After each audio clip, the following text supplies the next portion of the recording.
Chapter 110. Consort, you stop. As soon as this voice came out, Imperial concubine Moon unhappily frowned. Why had another person suddenly appeared halfway through?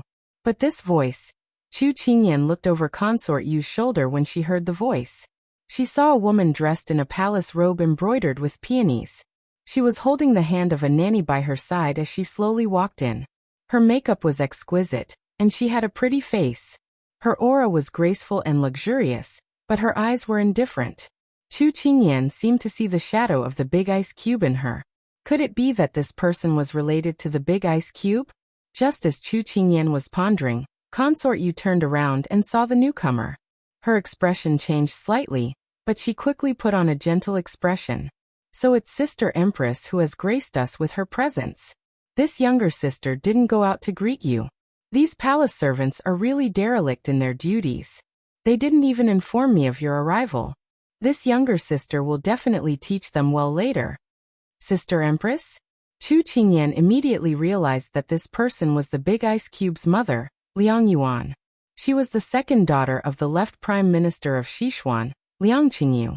No wonder she felt that this person was similar to the Big Ice Cube. She suddenly thought that since Empress Liang was so refined and beautiful, how elegant would the Big Ice Cube's original appearance be? It was rumored that the fire from 10 years ago had already destroyed his face. Her heart couldn't help but ache. If it wasn't for that big fire, what kind of purple appearance would that cold and transcendent person have? Empress Liang pulled Chu Qingyan out of her own world. She said with a faint smile, "If you had reported it, how could you have seen me teaching my daughter-in-law on your behalf?" The mocking words made Consort Yu unhappy. She still smiled and said, "Sister, what are you saying? Qingyan is still young and doesn't know the rules of the palace. I heard that you had something to do today and let Qingyan and Su'er go back first. Sister thought that since you are so busy, you should let you, who is free, share your burden and help you teach Qingyan. Perhaps Qingyan is really young and doesn't know anything. She accidentally broke the treasure that His Majesty gave her. I originally wanted to let it go, but if I covered it up in public, how could I manage the palace in the future? So I endured the pain and came to punish her." What he said was reasonable, as if there was no way to pick out a flaw from it. Empress Liang sat down in the main seat with the help of Luo Yin. She put her hands on her knees and looked at the virtuous Consort Yu in front of her with a slightly mocking expression. If the palace maid hadn't reported today that Consort Yu had invited Su'er and his wife to the Moon Palace and sent Su'er away, she probably wouldn't have expected that Consort Yu would want to find trouble with Chu Qingyan in order to deter her. Although she wanted Chu Qingyan to disappear from this world, she wouldn't allow Fu Yue, that bitch, to use Chu Qingyan to slap her face. Chu Qingyan was still Su'er's Wangfei on the surface. Hitting Chu Qingyan was slapping Su'er's face. Not only that, it was also slapping her face and the Liang family's face. Although she was dissatisfied with Chu Qingyan, she had no choice but to save her. But what made her even angrier was Consort Yu's attitude. She used the excuse of teaching her daughter-in-law a lesson for her to slap her face. Mimi is too polite. Jie is really happy to have such a considerate and gentle Mimi. Empress Liang smiled faintly, but anyone could hear the mockery in her words. Chu Qingyan blinked. Watching this battle of words without smoke, she finally understood what she had heard before. The harem was like a battlefield. It was crueler than real swords and spears. There was no blood. But who was Consort Yu? She had been in the harem for so many years that she had long trained her body to the point of perfection. She took Empress Liang's words as sincere praise and smiled appropriately. Then since Jie is here, let's watch Mimi teach that girl Qingyan. Empress Liang glanced at Chu Qingyan, who had been forced to lie on the bench. Although she didn't like her, she couldn't just leave her be when she was being threatened. Thus, she picked up the tea that a palace servant had brought over, lifted the lid, and slowly took a sip. Only then did she reply unhurriedly. Mimi said that because this consort didn't have time to teach her, this consort took over. Now that this consort has some free time, it's better for this consort to personally teach this girl. For Jie to say this, Mimi is really happy for that girl from the Chu family. However, since everything has been prepared, why don't Jie teach her in the Moon Hall? That way, We won't have to change locations and waste time. What do you think, Jia? Consort Yu said sincerely as if she was really thinking for the other. Hearing this, Empress Liang's anger was stuck in her throat. Consort Yu was really counting her chickens before they hatched. If she taught Chu Qingyan a lesson in the Moon Hall, then if word got out that she had set up a private punishment and severely punished a little girl, who was her own daughter-in-law, not only would she be said to be vicious, most importantly, it would cause His Majesty to lose face. Because this daughter-in-law that had been bestowed by the emperor had been taught a lesson by her on her first visit to the palace, no matter what the rumors were, it would be disadvantageous to her. However, if she hadn't appeared, the matter of Consort Yu privately punishing Chu Qingyan wouldn't have caused any waves in His Majesty's eyes. His Majesty liked Consort Yu. No matter what Consort Yu did, His Majesty would do his best to exonerate her. On the other hand, if she did something, His Majesty would only think that she was vicious. This was the difference between her and Consort Yu. Empress Liang thought of the suffering she had suffered at Consort Yu's hands these past few years, and the veins on the back of her hands popped out. Seeing this, Luo Yin knew that her mistress had been successfully angered by Consort Yu. She knew that things weren't going well and immediately reminded her in a low voice. Nyang Nyang, is the tea too hot? Do you want this servant to have someone change it? The implication was that one mustn't get angry at a time like this. When Empress Liang heard this, she restrained her expression. She was almost angered by Consort Yu again. The veins on her hands faintly disappeared. She then looked indifferently at Chu Qingyan, who had been quietly lying down since she appeared. At least this girl wasn't so noisy. Her dislike for her lessened a little. She then said to Consort Yu, "No need. Mimi is a lovely person who likes peace and quiet. Shouting and killing doesn't suit you, so it's better for this consort to bring this girl back." On the side, Xiao Ran had been nervously listening to the two's conversation. When he heard Empress Liang say this, he was instantly overjoyed. Although Empress Liang was a vicious person, she was still eldest brother's Mufei. At the very least, she wouldn't be too cruel to Chu Qingyan. Moreover, he would have time to tell his eldest brother and have him save Qingyan. But Consort Yu was in a difficult position. No buts. Mimi, rest early. This consort will be taking her away. Empress Liang didn't allow any explanation as she stood up.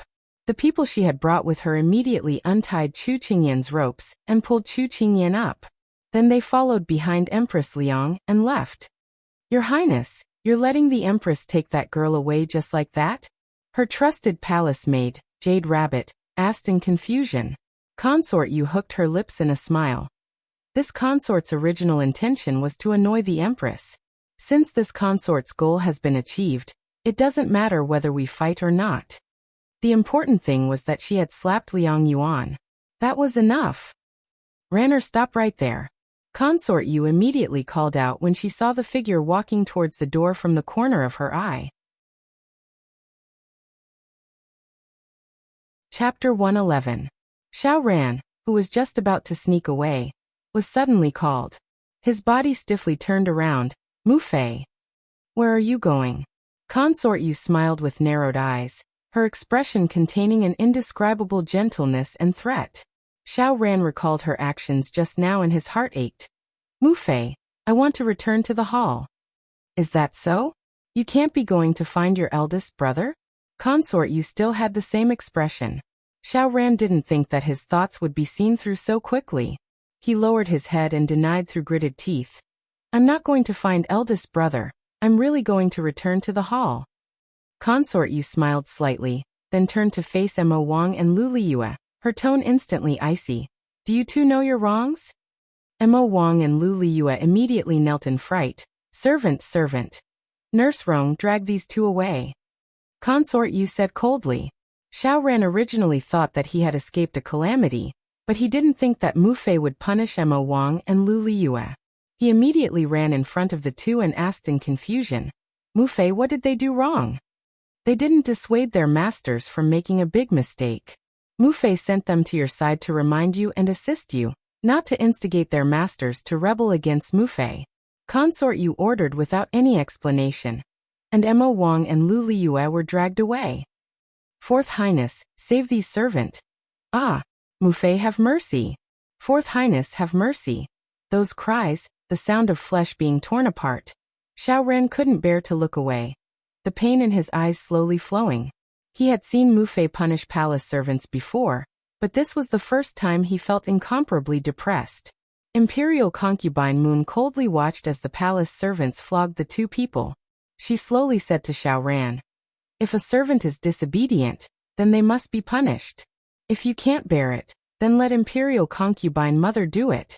However, you must believe that Imperial Mother is doing this for your own good." The cries for mercy slowly died down. Xiao Ran responded numbly, "Mufei, I understand." That night, when Xiao Ran walked out of the Moon Palace, he was followed by the new palace servants that his mother had bestowed upon him. He walked blankly on the road back to the palace, but for the first time he felt as if he couldn't see the way back. "Your Highness, it's raining. I feel so cold." Lu Yu, who was standing respectfully at the entrance of the hall, was puzzled. It was clearly a hot summer day, so why did His Highness feel cold? What was cold was not his body, but his heart. On the other side, Chu Qingyan followed Empress Liang out of the Moon Hall. The surroundings were deathly silent, and the atmosphere was stifling. Chu Qingyan knew that Empress Liang wouldn't have come to save her if it weren't for her reputation. She suddenly felt like laughing. She must be very depressed to save someone she didn't want to save. But before the smile could reach her lips, it withered with bitterness. Tonight, the most depressed person wasn't just Empress Liang, but also herself. She looked at the dim yellow light cast by the palace lanterns on the ground, like a large net that couldn't be seen clearly. It wanted to wrap her inside, making it hard to breathe. At this time, a group of people walked to the entrance of the Chaoyang Palace and stopped. Chu Qingyan raised her head and saw a familiar figure standing under the palace lanterns. He was tall and slender, like a jade tree. Chu Qingyan's eyes instantly became hot. She wanted to immediately run over, but her reason suppressed her excitement and grievance.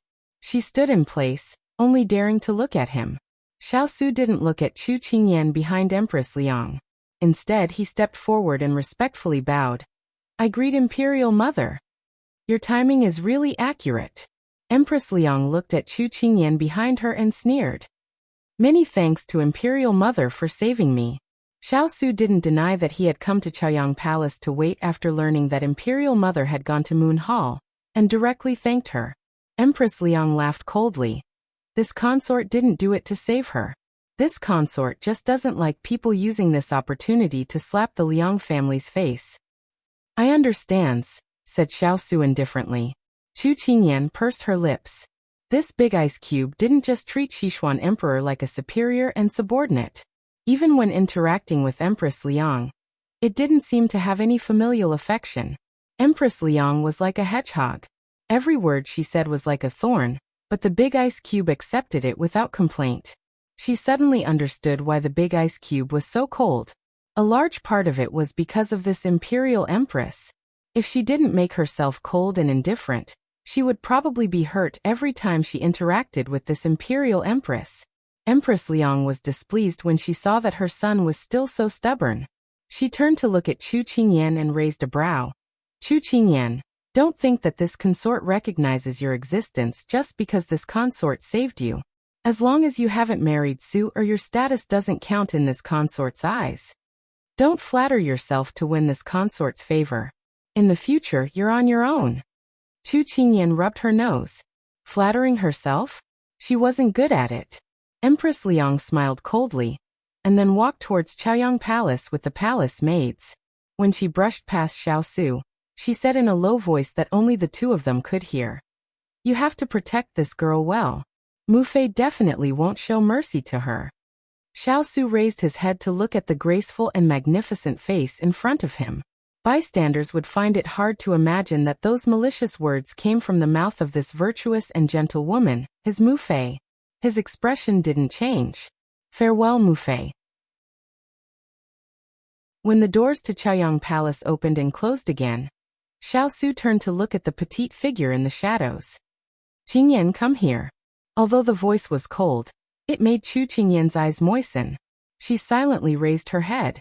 Her eyes were sparkling like the best-colored glass in the world, sparkling with silver light. Xiao Su felt like a corner of his heart had collapsed. Chu Qingyan tightly clenched her fists. In the end, she loosened them and slowly walked towards the tall and seemingly omnipotent person. There were no tears, no grievances, no complaints, and no impatient hugs. Xiao Su looked at the person in front of him with some surprise. Suddenly his sleeve was gently tugged. "Big Ice Cube, I'm hungry." Xiao Su lowered his head to look at her somewhat embarrassed appearance. He reached out to straighten out her slightly open clothes and replied, "Let's go home." "Okay." Chu Qingyan replied in a low voice. It wasn't that she didn't want to complain. She wanted to hug the person in front of her tightly, but reason told her that she couldn't. She didn't want to be the person who only knew how to complain. That wasn't her. She was Chu Qingyan, a strong university student in the 21st century. She wasn't the real 10-year-old Chu Qingyan. Only cowards would cry. Thus, the two figures, one big and one small, slowly walked out of the palace. When they got on the carriage, Xiao Su saw that Chu Qingyan was talking and laughing like before. It was as if she hadn't been affected by the previous reproach. Since she didn't want to say it, then he wouldn't ask. He reached out and pulled Chu Qingyan, who was playing with the toys in the car, into his arms. Although she didn't want to say it, he wanted to hug her. In the end, everything was because of him. With his identity, he was destined to bring danger to the people around him. Starting tomorrow, this king will arrange for people to teach you self-defense. Chu Qingyan was still shocked by the Big Ice Cube's sudden initiative, but she didn't think that there would be a shocking thunder behind it. Self-defense? Didn't that mean that she couldn't sleep in anymore? This was a bolt from the blue. Why? After you learn martial arts, at least you can run faster when you encounter a problem. What's the use of running faster? You'll be caught sooner or later. Wrong. Buy time so that this king can help you solve it. Otherwise, when this king arrives next time, you'll already be dead. So the Big Ice Cube wanted her to learn martial arts so that it would be easier for her to escape. Chu Qingyan thought about it and reluctantly agreed. But no one knew that Xiao Su was smashing his own foot with a rock. Every time he was angered, the one who ran the fastest was her.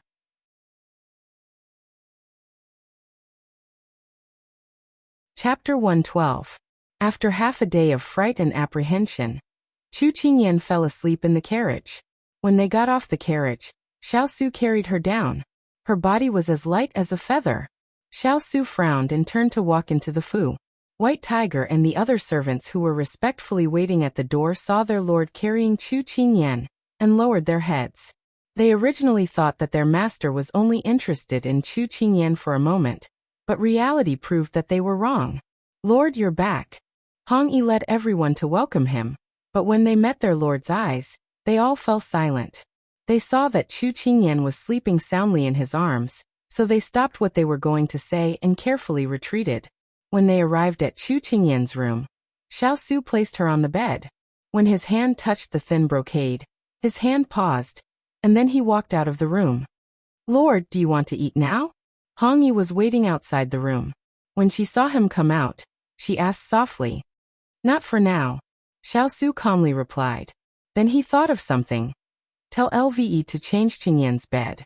In the future, she will be responsible for all of Qingyan's living arrangements." Hong Yi was slightly surprised. Of the 7 servant girls who were originally Lord's personal servants, Huang Yi had already become Chu Qingyan's personal chef. Chu Qingyan was responsible for Chu Qingyan's brush, ink, paper, and inkstone. Hong Yi was pulled back to practice again. Now even Lve was responsible for Chu Qingyan's living arrangements. Hong Yi didn't know when she would have to listen to Chu Qingyan's orders in the future. The 7 servant girls would also have a new master. But the well-trained Hong Yi quickly responded. All of these changes caught her off guard, but she still had to follow orders. After giving his orders, Xiao Su walked to the study. The fire spirit Torin hiding in the darkness appeared behind him. "Lord." The two bowed in unison. "How is the investigation going?" Xiao Su did not stop and slowly walked forward. "It was Fuan who sent someone to tell Consort you about the young princess. Adding on the fact that the 4th prince often comes to the Wang Fu. Consort you thought that you were misleading the 4th prince, so she wanted to start with the young princess. The fire spirit slowly said. Xiao faintly. Lord, what should this subordinate do? Hualing was rubbing his palms together and couldn't hold himself back anymore. Although he still didn't quite approve of Chu Qingyan's status as the little princess consort, Xiao Lai's men were all protective of their own people. He had already automatically taken Chu Qingyan into his camp. Now that one of his own was being bullied, how could he take this lying down? Although Turin didn't say anything, he clearly had the same thoughts as Hualing. Do whatever you want, as long as you don't kill anyone. He always trusted his subordinates. Understood. Hualing revealed his eerie white teeth. Fuanlai? Wait for this, prince. Halfway through, Xiao spoke. From now on, you two will be responsible for teaching Qingyan martial arts. What? Teaching martial arts? Turin and Hualing's eyes twitched. With the young princess' small body, how could she endure the cruel training methods of Xiao Lai cavalry? Wang Lord, you aren't joking, right? Hualing dug his ears in disbelief. Xiao faintly glanced at him. Does this king look like someone who would joke? Hualing instantly lowered his head. No. There are no weak soldiers under a strong general. It's time for her to learn how to protect herself. Xiao's eyes darkened as he looked at the crescent moon in the sky. Sometimes when he wasn't by her side, if she didn't even have the ability to protect herself, then she would be eaten up sooner or later.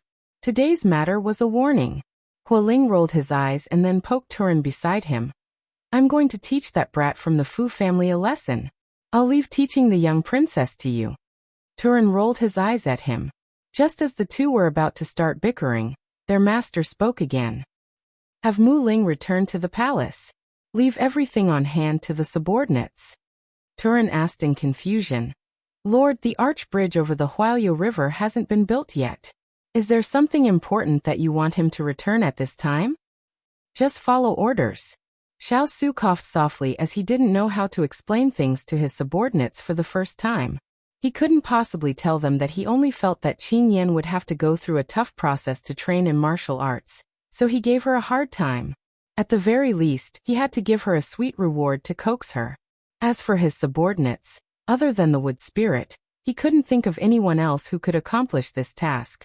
It was just that Xiao, who had the metal, wood, water, fire and earth elements under his command, actually had an army that was useless. It seemed like they didn't have enough skills. Understood. Turin didn't understand, but he still complied. But no one knew, even Turin, who was far away on the Huayo River, didn't know that the last time he was summoned back by his master, it was to build Zhai Xinglu. This time, it was to mess around with those little things that made people want to cry. And the metal, wood, water, fire and earth spirits didn't know that just now. They were despised by their master, because they didn't have the skills to coax children. What kind of skill was this? If the 5 elemental spirits knew, they would probably die of depression. In the study, Hualing thought of something and immediately reported. Master, Ethereal will be able to return to the palace in 3 days. Some time ago, an infectious disease broke out in Ling City. The imperial court was helpless, so he secretly sent Ethereal to investigate. A few days ago, Ethereal had already sent a letter back, saying that it had already been resolved. Xiao calculated the time. It was about time. After sitting in the study for a while, and settling everything that needed to be settled, Xiao got up and walked towards Chu Qingyan's room. This child had slept enough. It was time to get up and eat. Walking in front of the bed, Chu Qingyan just happened to wake up from hunger. She was rubbing her eyes as she slowly woke up. She hazily saw the person in front of the bed and couldn't help but reach out her hand, muttering in a small voice, "Hug." Xiao raised his eyebrows, but saw her stubbornly reach out her hand. He lightly sighed and then bent down to pick her up from the bed. "Don't do it again." His cold voice sounded in her ears. Chu Qingyan smiled slyly and tightly hugged his neck, comfortably pressing her head against his chest. Xiao didn't know that this wouldn't happen again. He had broken it once, so he would break it again and again. After exiting the door, Chu Qingyan saw a lady carrying a high-quality brocade bed that was thinner than the one she was sleeping on. The lady was dressed in a jade green robe. She bowed politely to the two of them before turning to enter her room. "Is this for me?" Chu Qingyan asked him. N. The weather was getting hotter and hotter. Children were prone to heat stroke. If she changed to a better one, she would be able to sleep more comfortably. Chu Qingyan rubbed against his neck and giggled. Big Ice Cube is so nice, but as long as I stay beside Big Ice Cube, I can feel the cold air emitted from your body. It's better to relieve the heat than a mountain resort. Xiao Su narrowed his eyes. Tomorrow morning, don't forget to wake up for morning exercise. As he said that, he put her down and went into the hall. Morning? 5 o'clock? No. In an instant, all the sleepiness disappeared. Chapter 113. After a gloomy dinner, Chu Qingyan went to bed. She didn't know if Big Ice Cube was telling the truth. 5 o'clock? Was it dawn? With a stomach full of anxiety, Chu Qingyan fell into a deep sleep. As soon as the sun rose, there was already a person standing at the door. It was Turin dressed in black. He frowned and looked at the closed door and Xining, who was standing at the door and didn't know what to do. Has your master woken up? The cold air was released. Not yet. She trembled. Why don't you wake her up? The cold air was released. Why? She trembled. Turin endured. Lord asked me to teach your master martial arts. Don't talk nonsense. Wake her up. Okay. Xining looked at him timidly and turned to push the door open. Only then did she spit out the word from her throat. Fierce. Turin's ears were sensitive. Hearing this, the veins on his forehead bulged. Okay, he endured. For the task given by his master. Feeling the cold air outside getting worse, Xining immediately slipped into the room and walked quickly to her master. At this moment, Chu Qingyan was sleeping soundly. Suddenly, someone called out to her. In her daze, she seemed to have returned to the time when she had just entered the King Manor.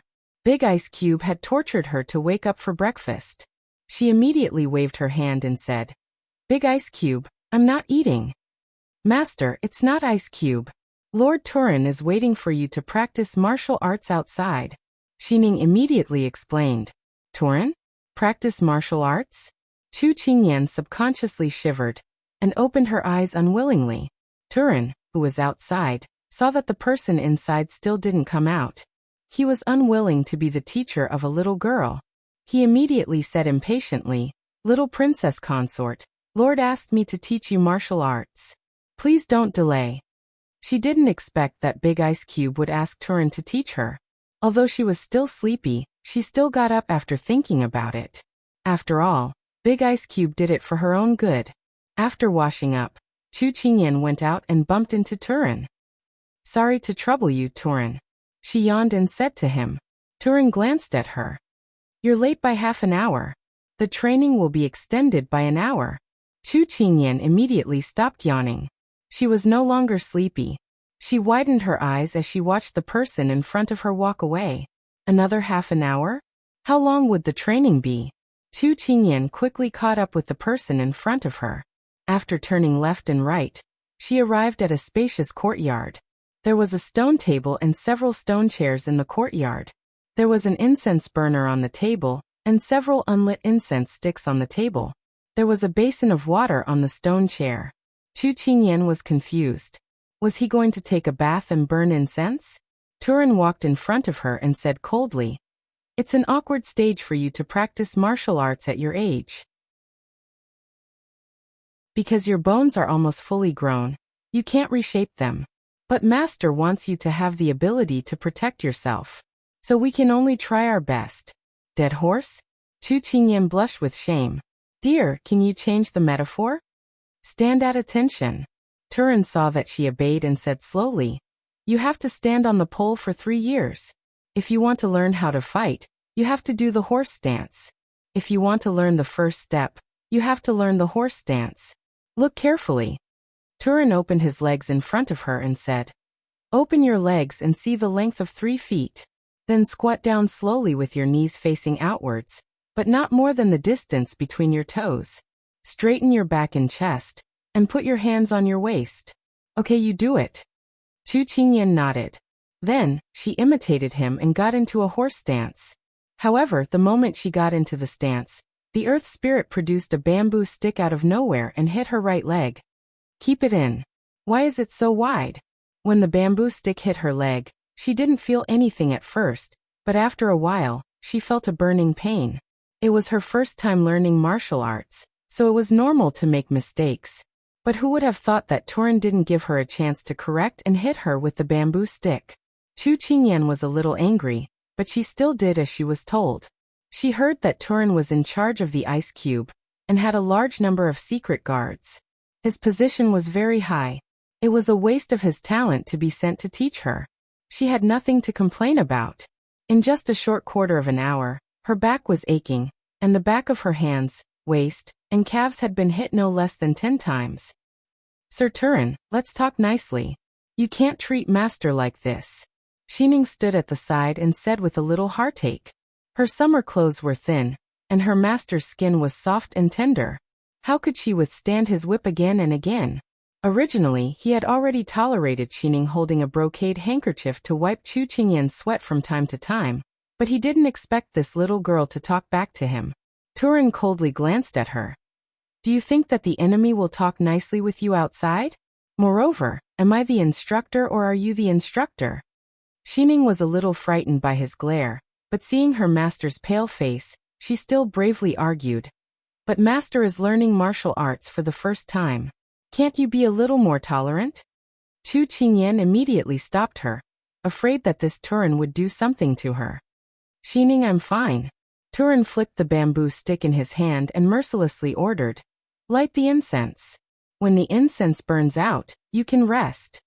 Xining wanted to say something, but when she received her master's signal and heard Turin's order, she was afraid that if she said something to anger him, he would make her master uncomfortable again. After the order was given, a black-clothed person suddenly appeared by the stone table. His hand brushed the tip of the incense, and the smoke spiraled out. Then he inserted it into the incense burner mountain, and disappeared with a turn. Chu Qingyan was a little envious of this superb qinggong. Turin saw the envy in her eyes and said coldly, it's not impossible to reach his level. Chu Qingyan was instantly interested. How long will it take? Turin glanced at her. But according to your current learning ability, I'm afraid it's not something that can be achieved in a short time. Chu Qingyan pursed her lips. His words were as good as not saying anything. Don't move. The bamboo stick hit her back, and Chu Qingyan almost cried out. It was really painful. Turin saw that she was angry but didn't dare to say anything. He snorted coldly, and then waved his hand to let someone pass the water on the stone chair to Chu Qingyan. What are you doing? Chu Qingyan didn't understand. Put it on your head. If you want to grow quickly, you have to increase the amount of training. Turin said sinisterly. Chu Qingyan widened her eyes. Oh my God. Was this person not sent by the ice block to torture her? I don't. Do you want to disappoint the Lord's expectations? Turin looked at her and sneered. Chu Qingyan remembered the assassination on the street, and how powerless she was in the palace yesterday. The words that she wanted to refute were suddenly stuck in her throat. She slowly lowered her head and looked at the water basin in her hand. She wanted to become strong, very strong.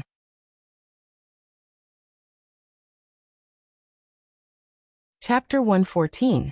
Turin originally wanted to wait for her to get angry, so that he could take advantage of the situation, and resign from this mission to his master. But when he saw her silently raise the water basin above her head and grit her teeth to persist, he was slightly surprised. He didn't think that she could actually endure his difficulties. Turin's impression of her changed slightly. He then slowly walked around her with his hands behind his back. He ignored her legs that were trembling slightly, ignored her pale face, and her tightly closed lips. He slowly shook the bamboo stick, whether or not he was pointing it out to her. But his strength was no longer that obvious. When the incense stick burned out, Xining glared at Turin with hatred. Then she immediately ran over to help her master take the water basin down. Her pent-up anger was released at this time. She collapsed on the ground. Xining hurriedly went to help her. Master, are you okay? Xining asked worriedly. I'm fine. Chu Qingyan looked at Turin, who was standing with his hands behind his back, and said through gritted teeth. Although she felt that her entire body didn't belong to her, she still needed to have a backbone. She didn't want to be looked down upon by others, and she didn't want to. Turan looked at her. You still need to run in the evening. I hope that Xiao Wangfei will be there on time. After saying this, Turan leisurely left. Xining made a face at Turan's back and said indignantly, so hateful. He actually treats master like this. He doesn't know how to be gentle with women at all. A strict teacher produces a fine student. Come help me up. Chu Qingyan comforted. Xining looked at her master who was staggering. She couldn't help but feel sad. If she had the chance, she would definitely make Turan pay the price. In the evening, they had to run 20 laps around the courtyard. Chu Qingyan refused at first, but when she saw Turan's expression that said he already knew, Chu Qingyan braced herself and ran down. When she returned to the room, she was lying on the bed. Even when Huang Yi made her favorite dishes, she didn't have the strength to get up. When Xiao Su came back from outside, he received a report from the servants. She didn't come to eat for a long time, so he got up and went to her room to find her. When he came in, he saw her lying on the bed without any strength. She looked very tired. Very tired? Xiao Su sat down on the bed and lowered his head to ask her. Chu Qingyan didn't even look at him when she heard this. Although she wanted to be strong when she accepted Turan's training method, she didn't want to face the big ice block. She subconsciously thought that the big ice block was the one who created the training method for her. He was so inconsiderate of himself. She gave him a bad review. Faced with the anger of the person on the bed, he didn't explain that the training method wasn't created by him. He raised his hand and wanted to tidy up the hair on her forehead, but she turned her head to avoid him. Xiao Su hooked his lips at her childish behavior. He stood up and spoke to the person who was pretending to be dead on the bed. The 5 cavalry masters of metal, wood, water, fire, and earth were brought up by this prince. During their first training, they couldn't even walk. They had to stay in the horse stance for an entire day and night. Even if they ran, they wouldn't stop until they were completely exhausted. Chu Qingyan slowly opened her eyes and looked at him. Wasn't that kind of training too cruel? Cruel? This king was also like this in the past. If you weren't cruel to yourself, then you could only let the enemy be cruel to you.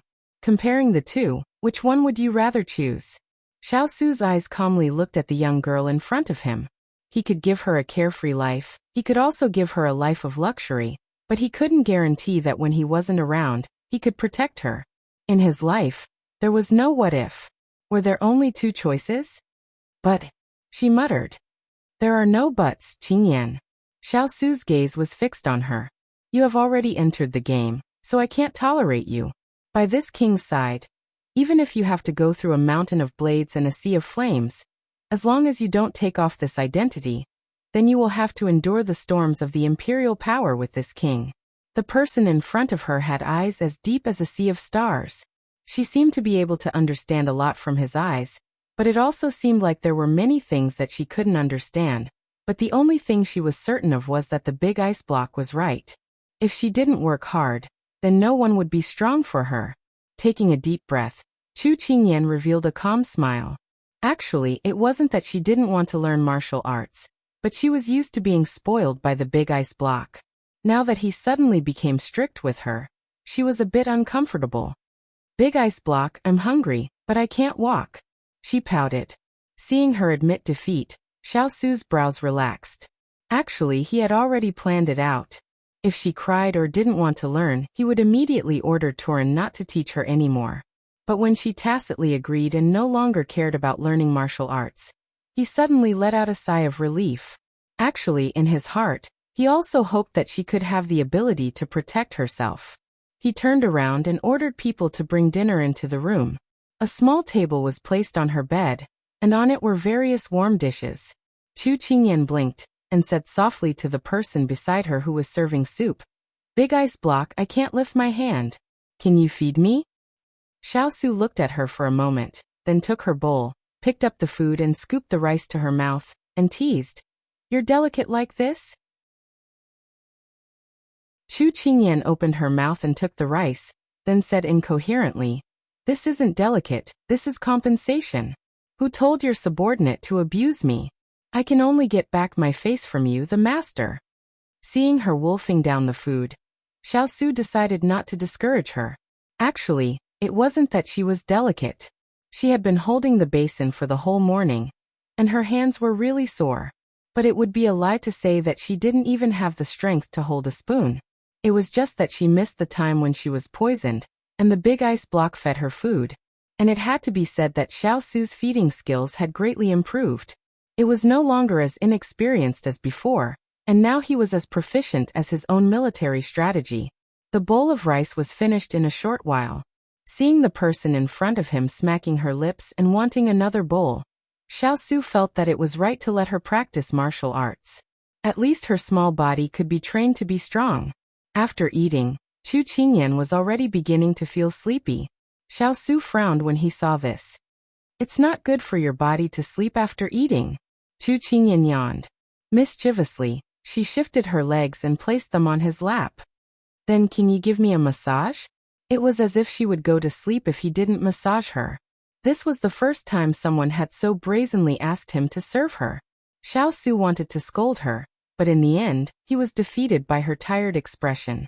He had never served anyone before, but people who practice martial arts were very familiar with acupuncture points. So he raised his hand to massage her acupuncture points, helping her unclog her blood vessels. Chu Qingyan originally wanted to play, but she didn't think that the big ice cube would really do it. She wanted to tease him a bit, but in the end, she lost to him. When Xiao Su stopped, the person next to him had already fallen asleep on his shoulder. After gently laying her down and covering her with a quilt, Xiao Su left the room. Master. Turin appeared at the door. At another 100 laps. Yes. No one knew why Turin was punished that day. When Hualing went to watch Turin run while gnawing on the corn cob, he curiously threw this question to Turin. Turin said a tongue twister that confused Hualing. Perhaps Master felt that I was making things difficult for the little princess, but also felt that my difficulties were beneficial to the little princess. But his heart ached for the little princess, but he couldn't stop this training method, so he could only punish me. After Hualing figured it out, the corn cob in his mouth fell to the ground. What the hell? He would stay away from the little princess in the future. Even farther away. It was decided like this.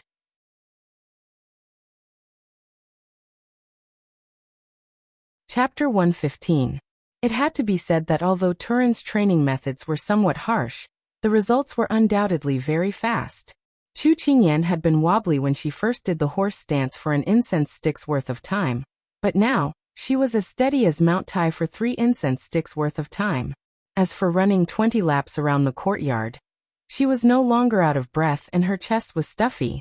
Turin was undoubtedly also surprised by Chu Qingyan's progress.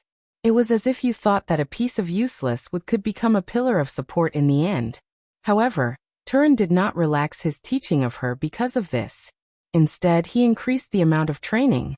Although Chu Qingyan complained that he was so strict, no matter what he said, she did it without any complaints in her heart. She knew that if she wanted to get something, she had to put in some effort. It was just that the training became very difficult because of Turin's method. Running around the courtyard with sandbags on her legs was much more strenuous than running without any weights. On this day, when Chu Qingyan was struggling to walk with 5 pounds of sandbags tied to her legs, the door of the King of England's residence welcomed the cheerful Chu Qingyan's father. Hey, watering the flowers? Chu Qingyan's father waved at Servant A. When Servant A saw that it was him, he immediately opened his hands to protect the precious flowers and said with a trembling voice, Chu, Master Chu. Chu Qingyan's father pursed his lips. Didn't he just pluck a few flowers from him last time?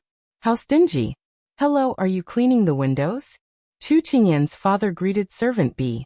When Servant B saw that it was him, he immediately straightened his clothes and said with a trembling voice, Chu, Master Chu, this servant has no more candy.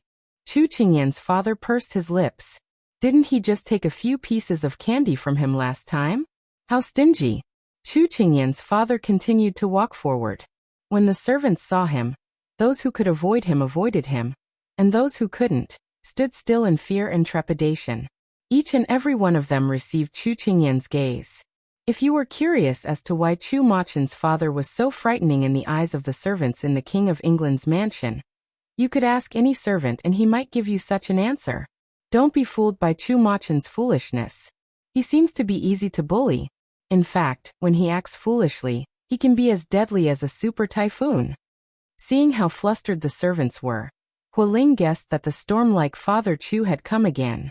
As expected. Hi, white impermanence. Speak of the devil. Hualing's body stiffened as he slowly turned around, only to see a long thing fall in front of him.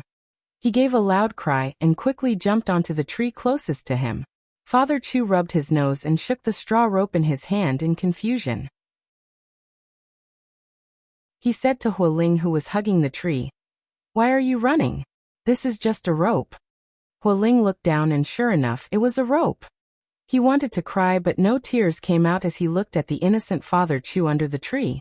His heart was filled with depression. "In-law, can you please stop scaring people? Your subordinate is too timid to be scared." "Kiss. Grandfather?" Father Chu knit his brows and took a few steps back. In front of Hualing's confused face, he said in a serious voice, "You're not allowed to kiss me. Only Dan Yang and Kai Kai can kiss me." Pung! Hualing fell from the tree. Father Chu's brain was really big. Hualing's heart was already tired from being tossed around. Father Chu rubbed the back of his head as Hualing fell to the ground. After thinking about it, he reluctantly handed the straw rope in his hand to Hualing. Kai Kai said that once bitten, twice shy. This is for you. If you often face things you're afraid of, you won't be afraid in the future. You have to bravely face things you're afraid of. White impermanence, I believe you can definitely do it. Father Chu was afraid that he wouldn't be willing to part with the straw rope, so he turned to leave. He didn't forget to turn around and encourage Hualing. "Good luck, moi." Hualing looked at the straw rope in his hand and looked like he wanted to cry but couldn't. He had already given up on himself when it came to Father Chu. At this time, Servant 3 by the well was rubbing his head for a long time, but he couldn't find the missing well rope. Strange, it was clearly here just now. Father Chu wandered around the study before finding out that Hualing had gone out to handle some matters. He then went to the main courtyard to find his daughter, but he was told that she had gone to the courtyard to practice martial arts. Father Chu walked over, and quite a few flowers and plants were poisoned by him. When he walked into the courtyard and saw his daughter, he really wanted to run over happily, but he found that someone was whipping her with a bamboo stick from time to time.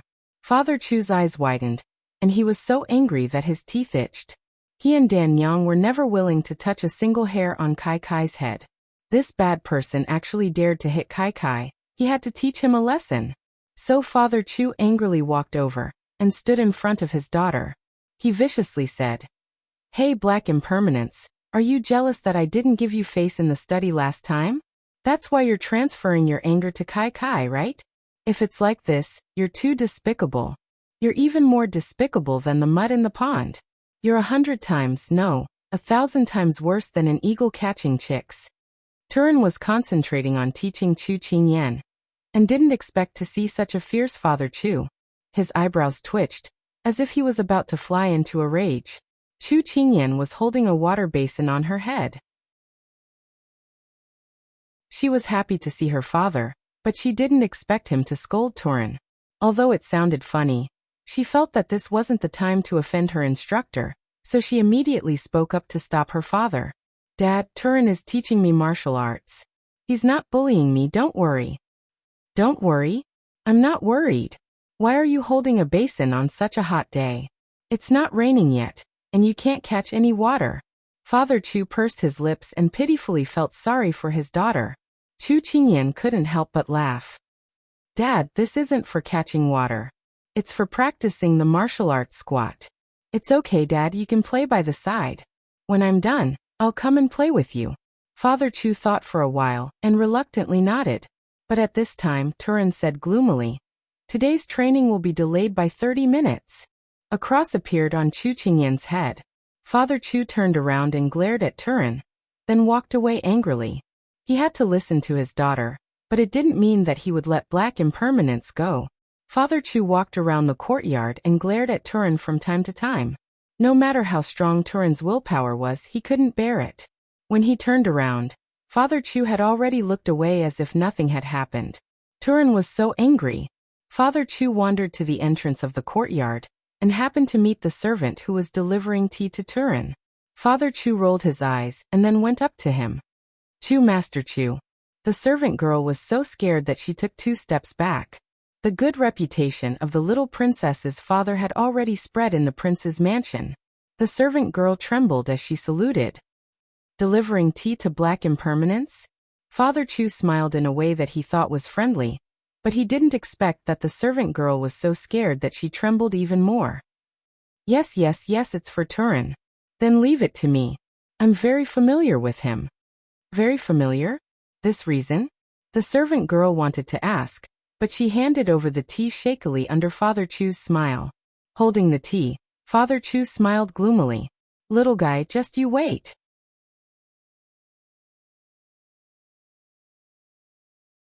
Chapter 116. After training Chu Qingyan for half a day, Turin felt a little thirsty. There was tea on the stone table, so he poured himself a cup without hesitation. Chu Qingyan's father, who was watching him from afar, was extremely nervous but also expectant. At this moment, a figure walked up to him. What are you looking at? A cold voice sounded. I'm watching Black Impermanence drink water. Chu Qingyan's father replied without hesitation. What's there to see? The cold voice was mixed with a hint of disapproval. Because, Chu Qingyan's father laughed, I put chili powder in it. As soon as he finished speaking, the person at the stone table suddenly roared. Ah! Then, with a whoosh, he ran out of the courtyard to look for water. Chu Qingyan's father pushed his hair back, which was blown by the wind when Turin ran past, and said with emotion, It feels like flying. Nonsense. The cold voice faintly sounded like it didn't know whether to laugh or cry. At this moment, Chu Qingyan's father suddenly reacted. He turned to look at the person beside him and shouted in surprise, Son-in-law, you're back. MHM. Xiao Su was already used to being surprised by him. Xiao Su walked towards Chu Qingyan, who was squatting, and raised her arm a little higher. Big ice block, when can I really learn martial arts? This was a question she had always wanted to know. Start with the basics first. More haste, less speed. In fact, Turin had already told him that with Qingyan's learning speed, she would be able to learn archery and swordsmanship in a few days. Chu Qingyan replied, Yes, I want to learn as soon as possible. No rush. Xiao Su turned and sat down on the stone chair. Chu Qingyan's father also walked around him, as if he had something to say. Say it, what's the matter? Xiao Su said. Chu Qingyan's father scratched his head. Son-in-law, Kai is so young. Will she be unable to grow taller if you let her practice martial arts? Can't grow tall? Xiao Su frowned. Look at how tall she is with sandbags tied to her feet and water on her head. She can't even grow taller. Mr. Chu said sternly. Xiao Su smirked. No, it'll grow faster and better this way. Chu Machen's father had always believed in his words. I see. I always feel that Blackie is too short. I'll give it a try when I get back. Mr. Chu made up his mind. Blackie was a dog raised by the Chu family. Little Black, who was squatting in the corner, suddenly sneezed. It immediately looked around vigilantly. Seeing that there was no one around, it relaxed and went back to sleep. It thought that Chu Machen's father had come again, and was scared to death. But little did it know that cruel training was coming. Xiao Su never took Chu Machen's father's mutterings to heart. The next day, Chu Qingyan saw Turin's red and swollen lips, and had a hard time holding back her laughter. Turin had a stomach full of anger. He had already been laughed at by Hualing the whole morning, and had been pointed at by the servants along the way. His anger was about to reach a critical point. Now that he saw Chu Qingyan holding back her laughter, he became even more angry. If it weren't for her father, would he have fallen to this state? Increase the weight of the sandbag by 5 pounds. Chu Qingyan's hands trembled. She wanted to cry but had no tears. She changed the sandbag in her hands to 10 pounds. Now she was running with 20 pounds of weight. Seeing Chu Qingyan running in pain, Turin felt that his anger had dissipated by half. However, when he saw Chu Qingyan's father striding over, Turin felt his lips begin to hurt again. The servants brought in tea and snacks at this time. This time, Turin was cautious and didn't touch the water. He only ate a few pieces of cake.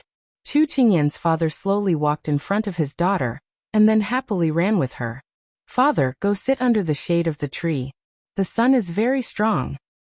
Chu Qingyan persuaded. No, I want to experience the feeling of running. Seeing that her father insisted, Chu Qingyan let him go. Running with the wind, freedom is the direction, chasing the power of thunder and lightning, putting the vast ocean into my chest. Even the smallest sail can sail far away. Mr. Chu was singing at the top of his lungs. Just as the earth spirit was about to complain about his nondescript singing style, his stomach suddenly rumbled, and then he felt a sharp pain. He looked at the pastries with a pale face, and then rushed to the toilet. Father, what did you do this time? Chu Qingyan looked at the figure leaving in the wind, and couldn't help but click her tongue. Chu Qingyan's father said proudly, I sprinkled a packet of croton powder on the pastries. Chu Qingyan's eyes twitched. That Turin, you're on your own.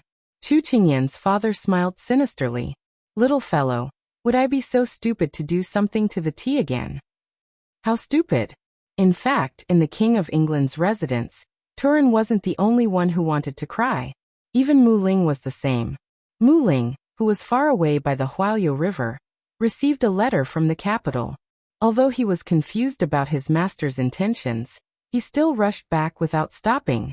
Originally, he thought that something big had happened. After running for 3 days and 3 nights, he was tired. As soon as he returned to the Fu, he didn't even have time to change his clothes before he went to see his master to ask what was so important this time. But he didn't know that his master's task was to make a few fun toys for the little princess consort. He rushed back from so far away just for this? Oh my lord! Mu Ling was instantly filled with blood. Thus on this day, Mu Ling sat on the steps, holding a knife in one hand and a piece of wood in the other. Chu Qingyan's father, who had successfully teased Turin again, came over. You're cutting wood. Mu Ling raised his head and looked at him. He didn't know him and had never seen him before. Thus, he lowered his head and continued to cut. Wow, you're amazing. This flower seems to be real. Mu Ling looked at the failed wooden flower and casually threw it away. What a waste. Chu Qingyan's father picked it up and gestured with it. Then he stuck it on Mu Ling's head. Mu Ling's mouth twitched. When he was designing something, he hated it when people chattered at the side. Moreover, this person even tampered with it. If it wasn't for the fact that he was in a hurry to design toys for the little princess consort, he wouldn't have let this person off. Mu Ling pulled out the wooden flower from his head and turned to leave. He didn't know where this person came from. He couldn't afford to offend him, so why couldn't he avoid him? But you're really amazing. By the way, other than carving flowers, do you know anything else? Indifference. Is it that you only know how to carve flowers? Indifference. Indifference. Why aren't you saying anything? Are you mute? Indifference. No. He couldn't take it anymore. So you can talk. Then other than carving flowers, do you know anything else? Indifference. Indifference again. So you only know how to carve flowers. Don't be shy and deny it. Indifference. No. He couldn't take it anymore. It's like this. Then other than carving flowers, do you know anything else? Indifference. He couldn't take it anymore. Where did this chattering person come from? Mu Ling couldn't hold back his anger. He swung the dagger in his hand at the large rock beside him, and the rock instantly shattered into pieces. He thought that the person beside him would be afraid and wouldn't bother him anymore. Wow, so you also know how to cut rocks. Then do you know how to carve animals? Indifference stared at him with starry eyes. Mu Ling was discouraged. I do. Tiger, little black, little white. Do you also know how to carve flowers? Indifference stared at him with starry eyes. I do. Dispirited. Ling, who was hanging upside down on the tree, poked the person beside him. It seems like Master Chu has already changed his target. We won't be the first ones to bear the brunt. Turin closed his eyes and had a dejected expression. Don't talk to him. After squatting in the toilet for an entire day, he didn't have any strength.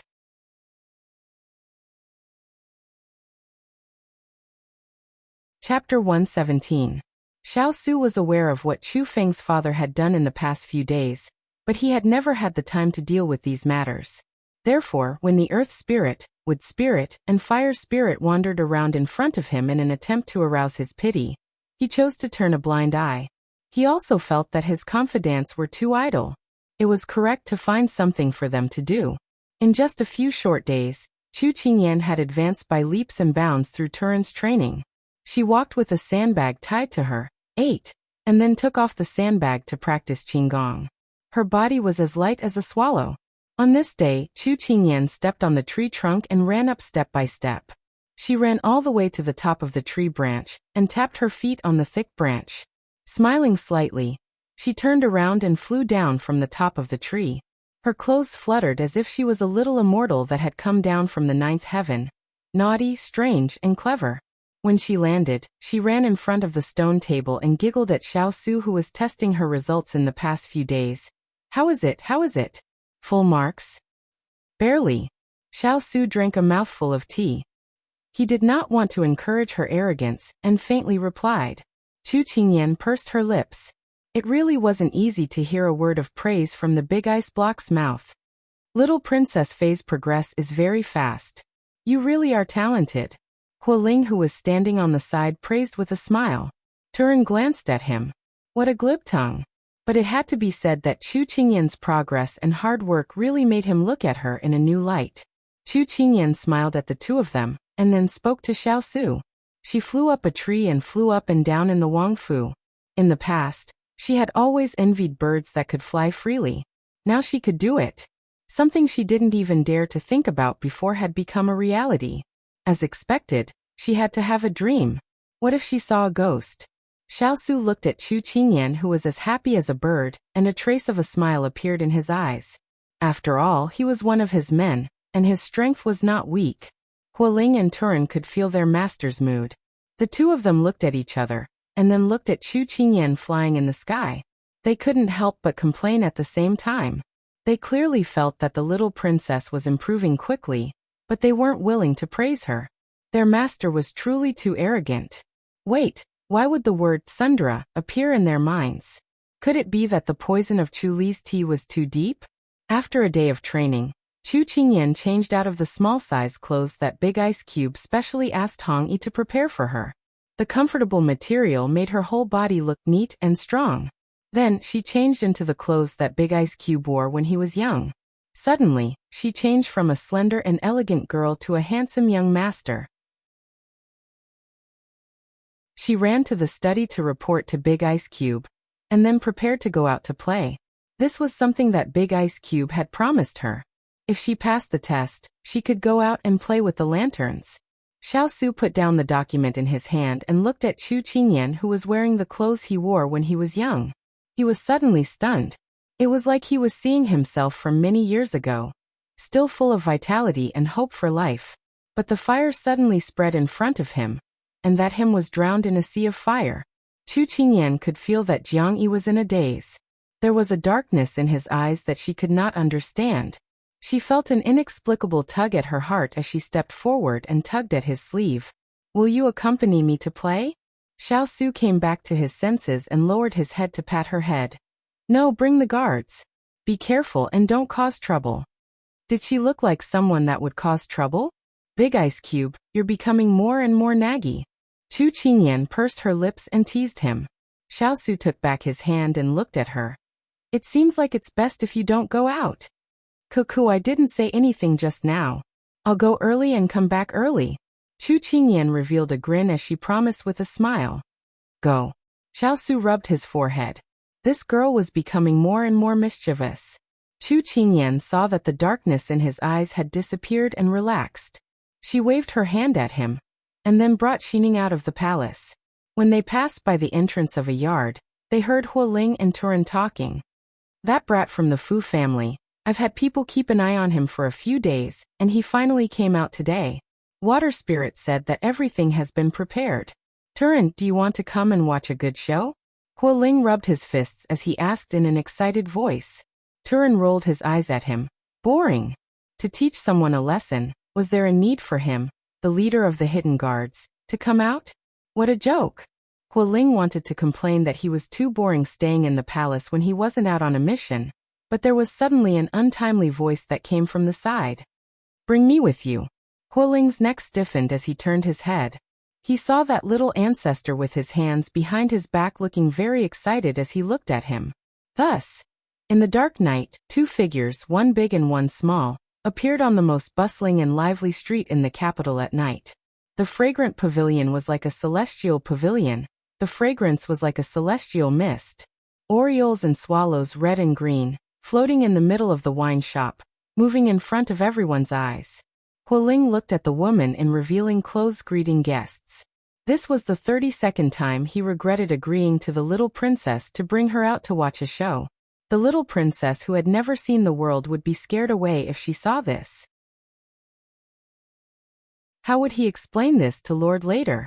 Not bad, cherry blossoms, willow wastes. It really is the most bustling one-night romantic place in the capital. Huoling, what are you just standing there for? Aren't you going to watch a good show? Let's go. Huoling's eyes opened wide as he looked at the little princess who was fanning herself with excitement in her eyes. He suddenly wanted to poke his eyes out. This little beauty was not the little princess he knew. It definitely wasn't. Chu Qingyan ignored Huoling, who was trying to hypnotize himself, and slowly walked towards the largest brothel in the capital. A night of drinking. When the brothel keeper who was greeting guests saw Chu Qingyan, who was dressed like a piece of jade, she thought she was a child who came to cause trouble. She was about to wave her hand to chase her away. But when her eyes saw the high-quality clothes that she was wearing, her expression changed. Little brother, you're really handsome.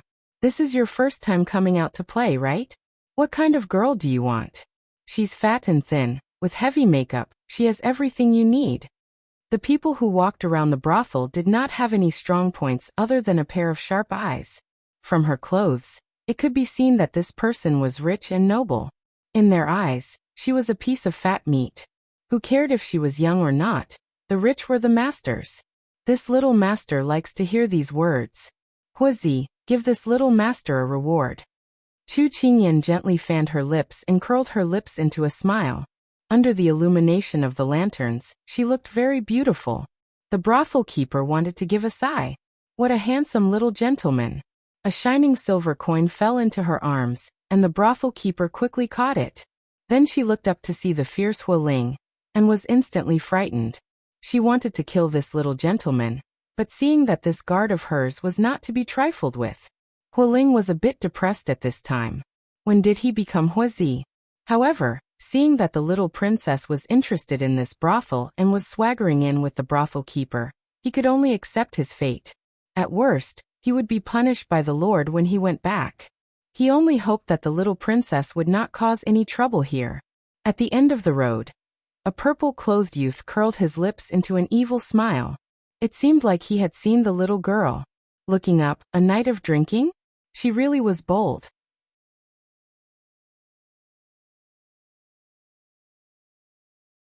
Chapter 118. Chu Qingyan waved her paper fan as she swaggered into drunk for a night. When the girls who were greeting the guests saw such a handsome young man, it was like a pack of wolves seeing a little white rabbit as they all rushed forward. After staying in this kind of place for a long time, what kind of people had they not seen before?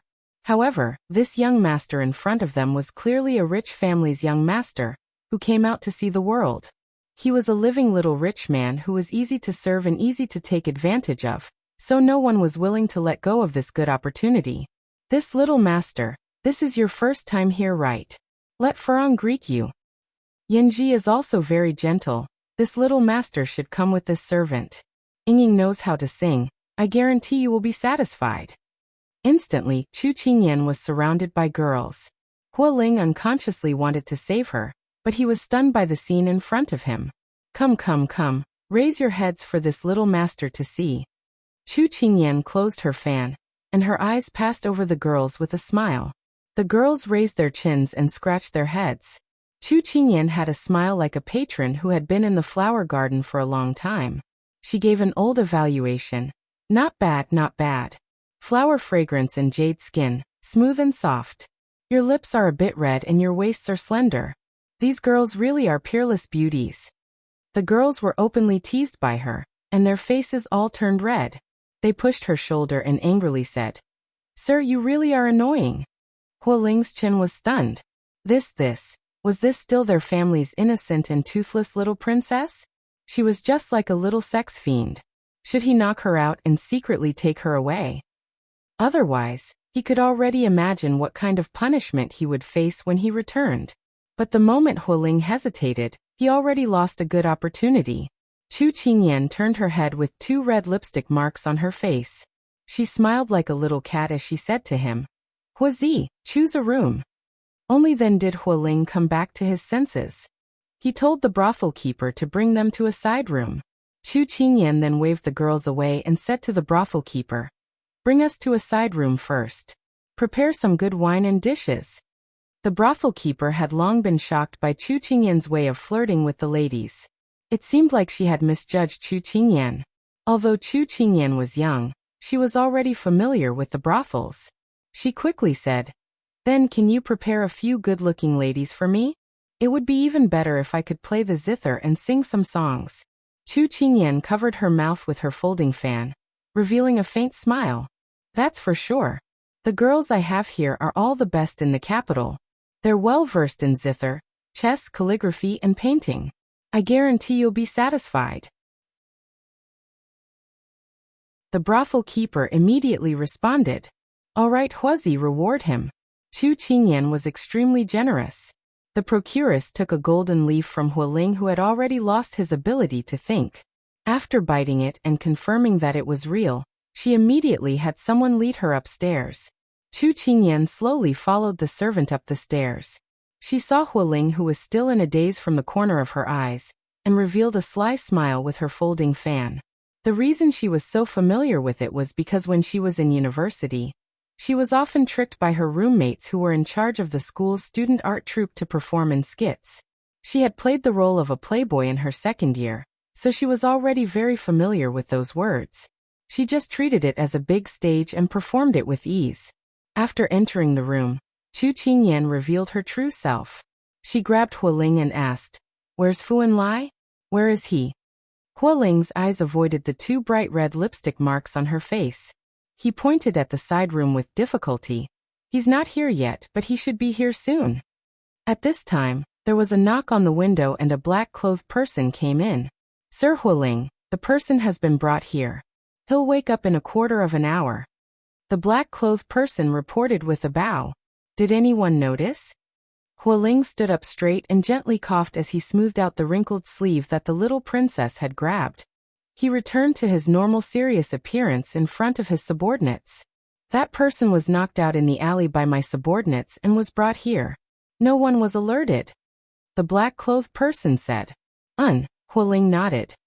"What should we do with the girl that was caught by Fu Enlai?" The black-clothed person continued to ask. "Let her out of the city and give her some silver to not come back to the capital." Huoling said without any hesitation. "Yes." The black-clothed person immediately went out the window. On the way here, Chu Qingyan already knew how they were going to severely punish Fu Enlai. For some reason, Fu Enlai had been staying in his residence obediently for the past few days. He didn't come out to seek pleasure or harm the flowers and plants. Today, he finally couldn't hold it in any longer and sent someone to kidnap the daughter of a minister surnamed Wu, whom he had been coveting for a long time, to one night drunk to satisfy his desires. When the time came, he would send the withered Miss Wu back and send someone to propose marriage, using the excuse of taking her in as a concubine. A woman's chastity was important, and the other party had such a great background. Even if he had sent someone to propose marriage before, she wouldn't dare to not marry him now. Then again, citizens did not fight with officials because they couldn't win. Fu Enlai was like this. It wasn't that he couldn't force the other side to marry, but he felt that the other side's refusal would hurt his face. So he wanted to make that Wu family suffer the consequences of offending him. That was why he made this move today. Huoling and the others also used this move to beat him at his own game, setting up a series of traps. Other than using this chance to punish Fu Enlai, there was another reason. However, Huoling felt that the little princess was inexperienced and didn't need to explain too much to her. "Yo, not bad. You have quite the style." Chu Qingyan clicked her tongue as she spoke to Hualing, looking at him just now. If she didn't see it with her own eyes, she really would not have believed that the dignified person just now was the silly Hualing. Hualing's eyes twitched. Wasn't he always like this? But ever since she and her father entered the King of England's palace, he could not find his calm and confident self from the past. Little young master is too kind. Chu Qingyan automatically ignored Hualing's modesty. She waved her fan and curiously asked, "Are the black-clothed people that always follow Big Ice Cube and the black-clothed people just now all secret guards?" "You can say that, but the secret guards are only a part of the fierce valiant cavalry. Outside, to prevent the walls from having ears," Hualing said in a low voice. Chu Qingyan also knew that the outside world couldn't compare to the king's palace, so she stopped her curiosity. She felt that the fierce valiant cavalry was Big Ice Cube's most trusted backup, so it was better if she knew less about it. After all, the more she knew, the sooner she would die. After estimating the time, Chu Qingyan stood up and placed her fan on her belt. She jumped out the window and turned around to say, "Hurry up, I said I was going to watch a play."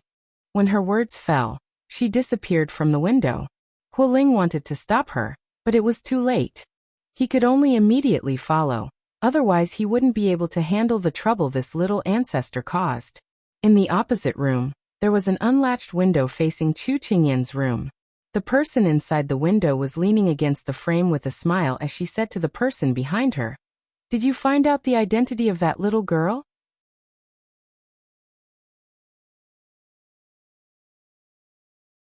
Chapter 119. Young Master. This subordinate found that this girl came from the King of England's palace, but this subordinate could not find her identity. The subordinate, Xianqi Zimo, lowered his head and replied, "You couldn't find her?" Higashio Motetsu raised an eyebrow. "Yes, there seems to be a mysterious power that is obstructing this subordinate's investigation. This subordinate is very ashamed of not being able to complete the mission. No matter what, their Moon Palace's intelligence team was one of the best in the world. How could they fail at the start?" But this was the truth. Higashio Motetsu casually plucked a leaf from the windowsill, and his eyes revealed an indescribable charm. Xiao has a group of mysterious fierce cavalry. Usually, other than the cavalry masters appearing by his side, the others are hidden in the shadows. These people all have their own strengths, so you don't need to pay attention to them. Don't let them find your whereabouts in the next few days and drag you out of Moon Palace. As for that little girl's identity, you don't need to investigate anymore. I'm afraid I already know." Xianqi Zimo was a bit surprised, but he still withdrew. Even though that night was very dark and he didn't really care who he was holding hostage, he felt a strong sense of familiarity. After failing to investigate the King of England's palace a few days ago, he didn't make a move. Now that he saw that little girl delivering herself to him, he couldn't miss this opportunity. At this time, Chu Qingyan, who was being targeted, had already jumped onto the beam of the room next door. Hualing, who was following closely behind, was squatting next to her. "I didn't think that the first time I used Qinggong after learning it was to be a gentleman on the beam," Chu Qingyan said with a sigh. Hualing's lips twitched. The little princess consort was doing this knowingly, all right? Also, gentleman on the beam? Did she know how to use idioms? At least use an idiom that matched his identity, all right? Chu Qingyan didn't notice Hualing's silent criticism. Her gaze was immediately attracted by a sack on the bed. She asked in a low voice, "You still haven't told me, who is the person on the bed?" She had only come to watch the show and had forgotten to ask. Hualing looked at the sack and said ambiguously, "The new martial scholar, Huaimo Nu? Champion of martial arts?" Chu Qingyan could not help but shed tears of sympathy for Fu Anlai. However, she was still rejoicing in his misfortune. "Shu." Hualing suddenly put his hand to his lips, indicating for her not to make a sound. While Chu Qingyan was puzzled, the sound of footsteps came from outside the door. It was a bit heavy, but it was also a bit urgent. Chu Qingyan couldn't help looking at Hualing with a look of admiration. Being able to distinguish sounds with just his hearing was simply too amazing. Hualing received his little princess consort's gaze.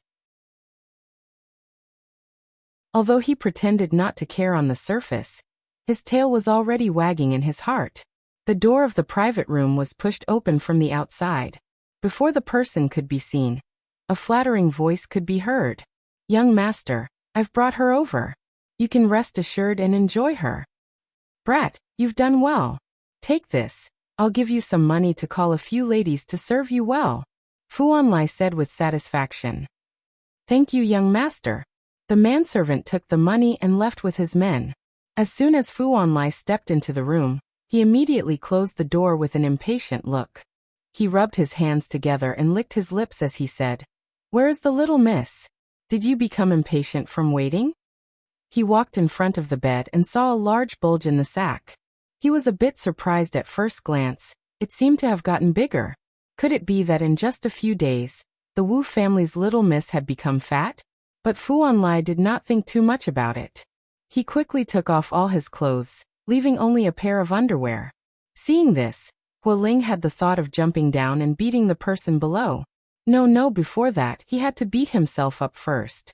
He should never have agreed to the little princess, and then seen such an unsightly scene. My God, would master know about this matter? But when he turned around, he saw the little princess disdainfully commenting on Fu Onlai's figure. A belly full of evil tricks, a body full of fat, a swimming ring that can squeeze several flies to death, a face full of oil, a fat head with big ears, and a lustful heart. It seems that he has already entered the stage of seeking death. I suddenly thought of a phrase that is especially suitable for him. What phrase? He is curious. Zhu Bajie looks in the mirror and is not human. Hualing turned his gaze to the person below, expressing his agreement and sympathy at the same time. His little princess had already turned on her poisonous tongue. Looking like this, he still dares to come out and scare people. I have to say that his courage is commendable. She hated people who bullied men and tyrannized women the most.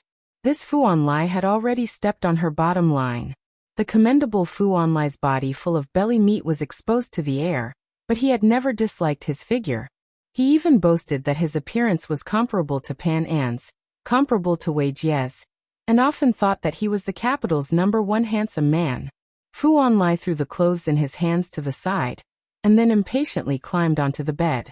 He drooled as he imagined the Wu family's little miss's graceful figure. His eyes were shining. "Little miss, I'm coming."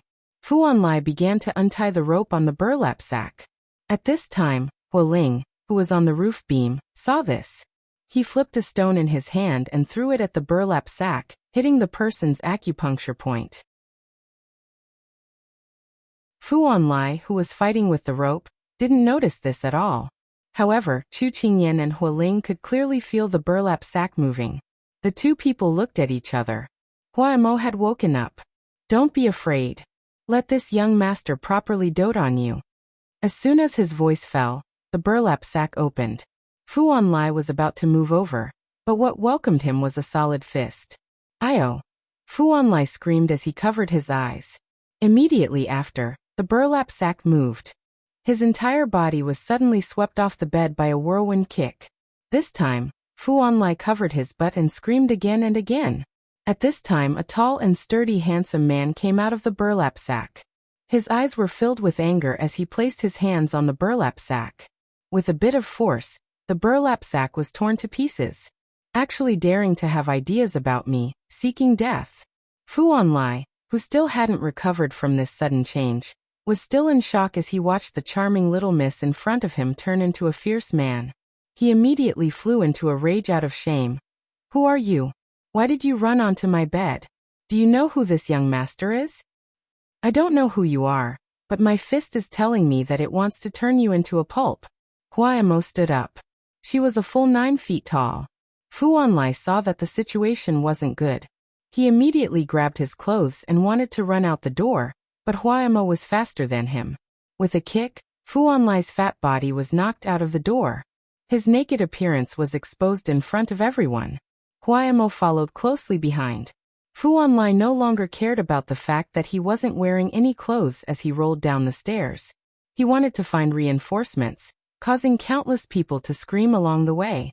Chu Qingyan clenched her fists and encouraged him. "Run, little fat pig." Hualing looked at the incomparably excited little princess consort, and felt a bit helpless. He then said, Little Princess Consort, this subordinate will go and take a look. You should return to the private room first. Don't wander around.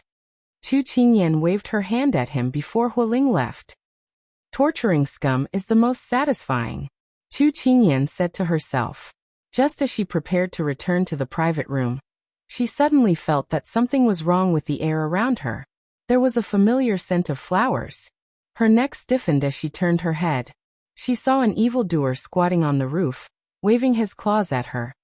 What a coincidence.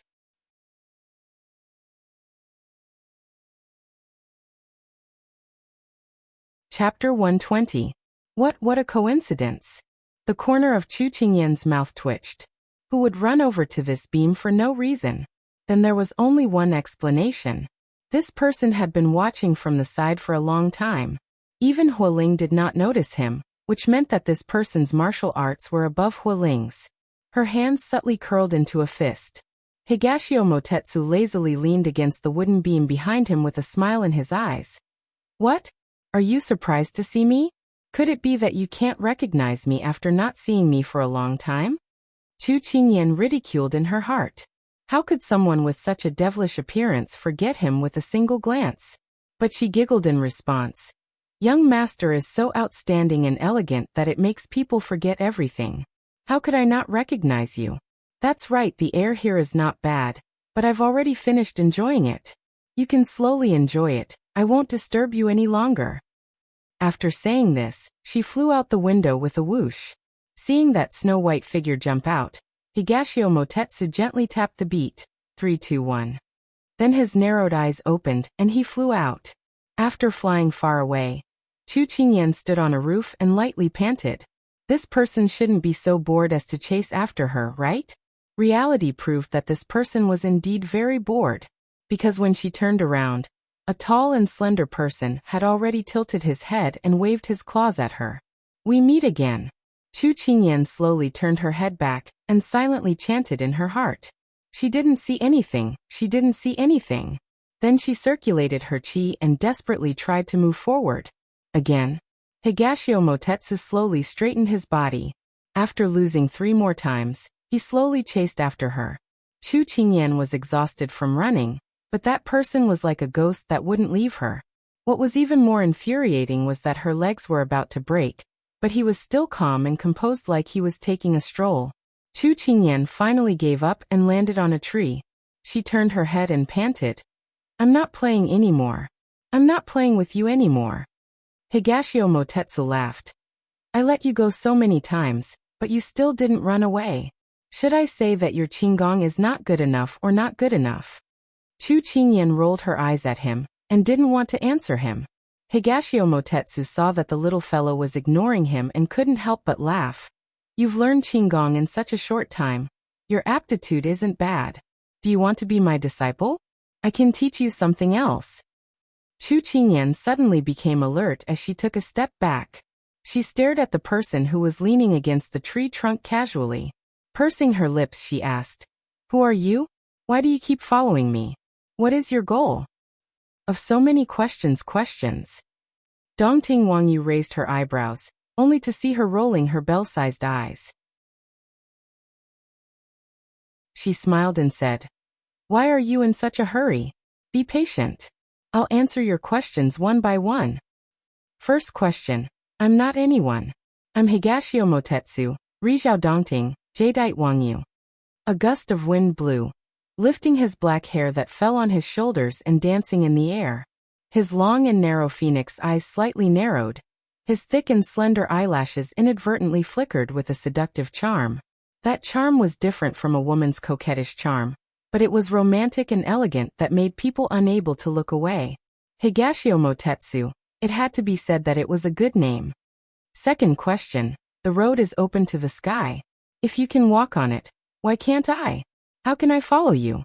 Higashio Motetsu said with a trace of rascality, making Chu Qingyan itch with hatred. Alright, last question. Higashio Motetsu suddenly became serious as a strange brother who kidnapped a child. I don't have any goal. It's just that you seem to have a good affinity with this young master, so how about we be friends? Chu Qingyan blinked. The person in front of her also blinked. She shouldn't have misheard, right? Why did the style suddenly change? Be friends? With me? She pointed at herself in disbelief. Higashio Motetsu blinked. Yes. Chu Qingyan scratched her head, unable to digest this fact. Why? No reason, it's just a good affinity. If I have to give a reason, you look a lot like this young master's next friend. Higashio Motetsu teased her with interest. Chu Qingyan rolled her eyes at him. Look like my next friend? She wanted to say that he looked like this young lady's next boyfriend. Alright, as long as you're happy. Chu Qingyan did not want to bother with him anymore. She could tell that this person was bored out of his mind, and that was why he was playing a game of cat and mouse with her. Since she could not sense any ill intentions from him, she decided to let him be. At this time, there was a commotion in front of them. From afar, they could see that the officials had gone to get drunk. Chu Qingyan was attracted by the commotion over there. Higashio Motetsu looked at the cross-dressing Chu Qingyan in front of him, and slightly hooked his lips. The little girl who wasn't afraid in the face of danger that night, and the little boy who wasn't afraid in the face of danger on the tree, had already overlapped with the mischievous her in front of him. Higashio Motetsu was already certain of her identity. At this time, he followed her gaze and fell into deep thought. Teasing Fu Onlai was only one part of this chain of plans, but the most important part was Huaimo. In the past few years, Sichuan's neighboring countries had been crossing the border to cause trouble. In addition, the bandits at the border were becoming more and more serious. In the future, they would definitely need generals to lead troops. The Fu family were civil officials, so they had literati under their command. Empress Liang's maternal family, the Liang family, were all military generals. Thus, the Fu family didn't want the Sichuan emperor to put people from the Liang family in important positions. They had always needed generals who could lead troops into battle, so roping in some promising new officials was a top priority. Huaimo was a newly promoted martial scholar, and his grandfather had been a founding general of Sichuan. It was said that he was well versed in the art of war, and was both brave and resourceful. Thus, Huaimo, this newly promoted official, became a fragrant cake in the imperial court. Everyone wanted to rope him into their camp. At the very least, they couldn't let their opponents obtain him. It was safest to put him under their own banner. Thus, this time, the Fu family's legitimate son had been beaten up by Huaimo. The Fu family would definitely hold a grudge against Huaimo, but Huaimo was an upright person. The Fu family's legitimate son had bad intentions and offended him, so the Fu family definitely wouldn't rope him in. Thus, it was impossible for both sides to get along well. Higashio Motetsu couldn't help but admit that this move was extremely clever. Xiao Su's subordinates were all capable people. Although it was only a small matter, it played a decisive role. The Fu family had already lost a great general. These things weren't within the scope of his concern, but he was certain that Xiao Su would never take the initiative to make a move. This time, he had suppressed the Fu family for the sake of this little fellow. It was obvious that this little fellow was his weak spot. If that was really the case, then it would be easy to deal with him. When Chu Qingyan turned around, she saw Higashio Motetsu looking at her with a smile that wasn't a smile. He looked like a cunning fox. Alarm bells immediately went off in her head. What are you looking at me for?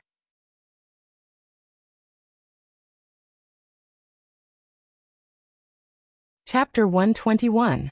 Higashio Motetsu could not help but want to laugh when he saw the person in front of him acting like a little kitten with her hair standing on end. But in the end he suppressed his laughter and said in a teasing tone, "How do you know that I'm looking at you if you don't look at me?" Chu Qingyan told herself that she had to bear with it. She had to bear with it. When faced with this kind of unreasonable person, the more you pay attention to him, the higher he will jump. Only when you ignore him will he stop. Little girl, what do you like? After a moment of silence, Higashio Motetsu spoke leisurely. Why are you asking this? Chu Qingyan looked at him suspiciously. Higashio Motetsu crossed his arms behind his back and leaned against the tree. He gave her a devilish smile. Since we are friends, I have to give you a greeting gift. This young master can still afford it. TSK, TSK, TSK. He obviously sounded like a nouveau riche. Also, when did she agree to be his friend? Don't be too confident. As if he felt Chu Qingyan's resistance, Higashio Motetsu looked at her with a smile. If you feel that you are too lowly to be this young master's friend, that's fine too. This young master has no need to hide things from a stranger who is not my friend. When this young master is bored, I will go to the Fu residence.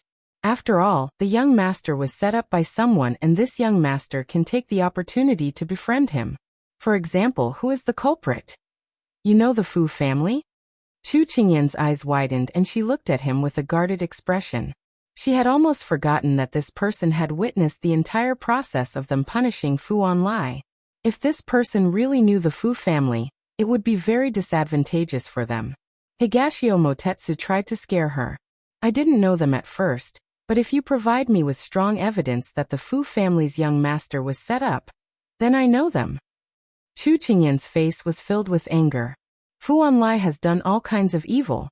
If we had not intervened, another innocent girl would have been hurt. How can you be so unreasonable? Or perhaps you're just like them, jackals of the same tribe. Higashio Motetsu put away the frivolous smile on his face and approached her. His tone was both serious and playful. This young master has never said that he is a good person. Moreover, this is the way of the world. The weak are prey to the strong. It is not something that your bodhisattva heart can change. Chu Qingyan was slightly stunned. The peerless face that was so close to her, and the thin lips that were as bright as the morning dew, had cut open a bloody truth for her. Seeing that the little girl was still in shock, Higashio Motetsu withdrew his body and touched his nose. He was a little puzzled. Could it be that the little girl was frightened by him? All right, I'm just joking with you. This young master is not so bored as to reveal secrets. Don't worry. Higashio Motetsu shrugged. Chu Qingyan immediately relaxed her body and looked at the person in front of her for the first time. He had an appearance that men would be jealous of and women would be envious of. He had a frivolous personality, as if he did not care about anything. However, when he spoke, it was 30% sarcastic and 70% joking. She did not know which of his words was true. However, after meeting him a few times, it seemed that he did not hurt her. Forget it, it was better to have one more friend than one more enemy. Alright, it is fate that we met. We are friends. Faced with Chu Qingyan's compromise, Higashio Motetsu smiled leisurely. Sincerity. Chu Qingyan had no choice but to introduce herself. My name is Yen Chu. I am 10 years old this year. My family background is ordinary and not worth mentioning. Higashio Motetsu smiled. Yen Chu is a good name. Chu Qingyan revealed an unnatural smile. Of course she could not reveal her true identity to him, but seeing him smile like a fox, it was as if he had seen through her words. Under the starry night, the two of them aimlessly chatted for a bit. After chatting for a bit, Chu Qingyan found that although this person had such an enchanting appearance, he had his own ideas about things. However, it had to be said that these ideas all sounded very reasonable. Chu Qingyan slowly changed her opinion of him, and did not reject him as much. Perhaps this person was not a playboy after all. Looking at the sky, it was already very late. Chu Qingyan thought of Hualing who she had abandoned, and her heart immediately cried out in alarm. So Chu Qingyan used her hands to support herself on a tree branch, and then used the force to fly down. Where are you going? Higashio Motetsu propped up his chin as he looked down from the tree. I have to go home, otherwise my family will be worried. Chu Qingyan was a little impatient. Do you need me to escort you back? He asked. Chu Qingyan quickly waved her hand. No need. If he sent her back, wouldn't her identity be exposed? Higashio Motetsu shrugged his shoulders. Before leaving, Chu Qingyan rolled her eyes. She wanted to annoy him a bit, so she turned around and waved her hand at him. Hello, big brother. Goodbye, big brother. This time Higashio Motetsu did not follow her. He calmly sat on the tree and looked in the direction she left in. He gave a low laugh. You blame big brother? Then don't blame him for not telling her about the 2 bright lipstick marks on her face. Looking up at the starry night, Higashio Motetsu pondered. Actually, he could feel that this little girl was still on guard against him, not even telling him her real name. Yen Chu? She could even think of this name. Forget it, there would be plenty of time in the future. Chu Qingyan quickly passed through the streets, increasing her speed as she flew towards one night drunk. She didn't know if Hualing would be waiting for her there, if he couldn't find her. She gently opened the window of the private room. There was a light inside, but it was completely silent. She carefully opened the window and was about to climb in, but she happened to see Hualing standing in the middle. Her heart filled with joy. Hualing, I knew it. You weren't waiting for me here. The happy Chu Qingyan did not notice Hualing's tearless expression at all. When she jumped down from the window, a cold-as-ice voice suddenly sounded out. You know you're back? The moment she landed on the ground, her legs suddenly gave way. Her body stiffened and she slowly raised her head. Her voice trembled as she greeted the person sitting on the chair. Big Ice Cube, why are you here? Are you here to pick me up?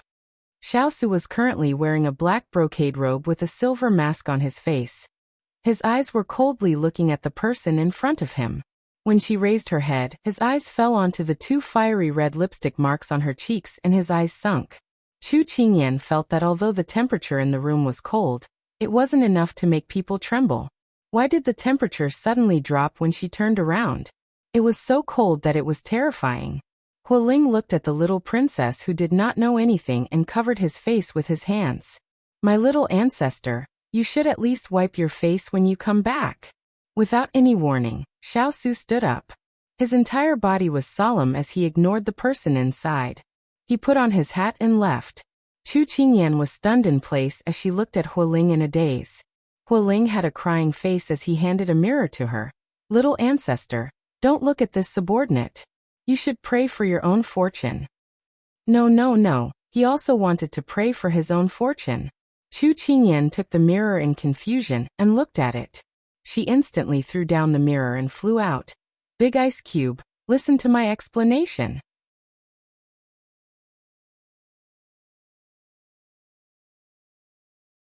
Chapter 122. Without a doubt, when she went back that night, the Big Ice Cube ignored her. He didn't even give her a chance to explain herself. She was as anxious as an ant on a hot pan. The next day, after Chu Qingyan finished her run with sandbags tied to her feet, she sat on the steps of the courtyard with a bitter expression. Turin was leaning against a tree trunk on the side, and Hualing was sitting in a strange position. After today's training, Chu Qingyan called Turin over, and had Xining call out Hualing who was lying in the room. Earth Spirit was originally impatient, but he still stayed. Fire Spirit also arrived with Wailing Ghost and Howling Wolf. However, when the 3 of them were gathered, they realized that the young Princess Consort was in a daze. They did not know why the young Princess Consort had called them over, so the 2 of them could only chat to pass the time. Turin, didn't Ethereal come back? Help me get a bottle of golden creation medicine from him. When he came back last night, he didn't need his master's orders, and went to the torture room to receive his punishment. It just so happened that his rival was on duty in the torture room. When he saw him, his eyes lit up and he used all his strength to beat him up. Even if he was an iron wall, he wouldn't be able to take it. Turin looked at him. Serves you right. He already warned him, but who told him to be so stubborn? Now that he was suffering, it was his own fault. Hualing glared back at him. It wasn't like he was the only one who was punished. Didn't you also get punished? Gu Yi was even beaten by Lord. Gu Rong and Gu Yi were both sent out by Lord and they couldn't even be seen recently. At this time, Chu Qingyan, who had been silent for a long time, suddenly spoke. I called you here today because I want to have a small meeting with you. I have a question I want to discuss with you. Normally, if you make His Highness angry, how do you make him happy? Turin and Hualing were stunned when they heard this. They looked at each other. Was there ever a time when their master was happy? Hualing shook his head and replied, as a member of the fierce cavalry, if I make a mistake, I will go to the punishment room to receive my punishment. Although Turin didn't want to answer this question, he still moved his lips when he saw Chu Qingyan's sad look. We never need to make you happy because we exist to protect you and share your burden. Could it be that none of you have seen His Highness smile before? Chu Qingyan was very surprised. 10 years ago, ever since the fire, the master had not spoken for 10 days and 10 nights. Later, The mask covered his face and he became increasingly cold, not allowing anyone to get close to him. The master whose smile made even Bai Shui feel ashamed. The master who was full of vigor and hope for everything, seemed to have been burned to ashes in that big fire. 10 years ago. Chu Qingyan was surprised, but when she heard the earth spirit's sentimental tone, she couldn't help but fall silent. It was 10 years ago again. Ever since she came to the capital city and approached the giant ice cube, the words 10 years ago seemed to be a curse that was everywhere. It made her feel suffocated. What happened to the fire that was rumored to have happened 10 years ago? Why did it make a heaven's favored son become so silent and emotionless? Huoling and Turin were both silent. 10 years ago, that was the unspeakable death of the entire King of England palace and the entire fierce cavalry. Suddenly, I don't care what it was like 10 years ago, and I don't care if you made any mistakes to make His Highness happy. I did something wrong and made His Highness unhappy, so I will make up for it. I will use my greatest sincerity to apologize. Chu Qingyan stood up and made a solemn vow. They were them and she was her. She had let down the big ice cube's expectations, so she would pick up the big ice cube's expectations for her. As long as she persevered, she did not believe that she could not melt this big ice cube. Moreover, His Highness' life should be colorful. His life should be filled with laughter and anger, and should not be like a pool of stagnant water. So, I will use my greatest strength to let His Highness have the emotions that a normal person should have. She did not know if it was because she was affected by Turin and Huoling's emotions, but she suddenly released a kind of strength. It was not just because of her own mistakes. There was a sour stream that slowly flowed in her heart, calling out to her. She did not want the big ice cube to continue living like this, living without emotions. She felt that the big ice cube should live a better life. Turin and Huoling never thought that Chu Qingyan would suddenly have this kind of thought. They wanted to laugh at her for overestimating herself and trying to use her own method to change their master, but without knowing why, they could not say those words. Although her body was petite, when she stepped on the stairs, it was enough for people to look up to her. Turin and Huoling were silent as they silently watched the little figure jump away. She's just a little brat. Why do you two have such admiring and ashamed expressions? A white figure walked out from behind the locust tree and spoke in a disapproving tone.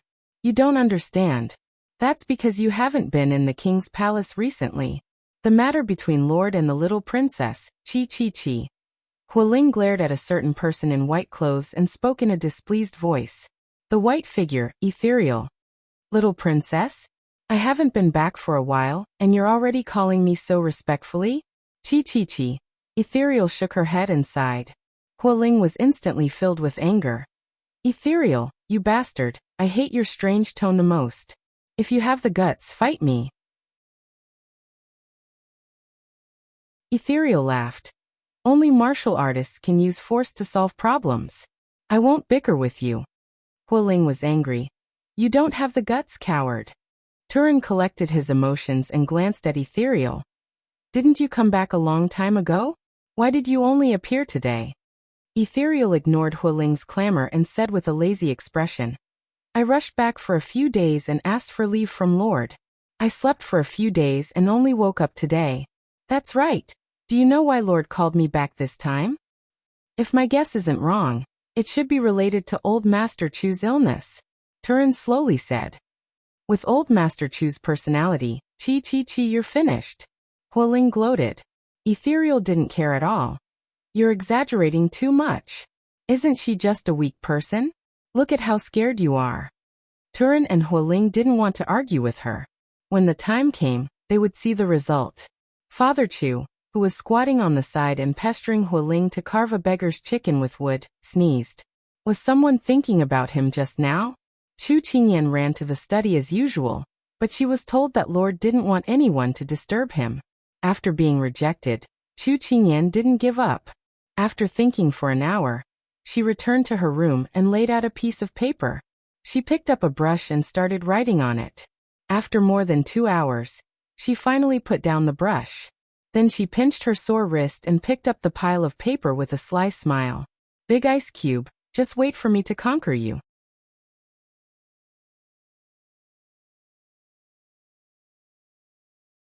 Chapter 123.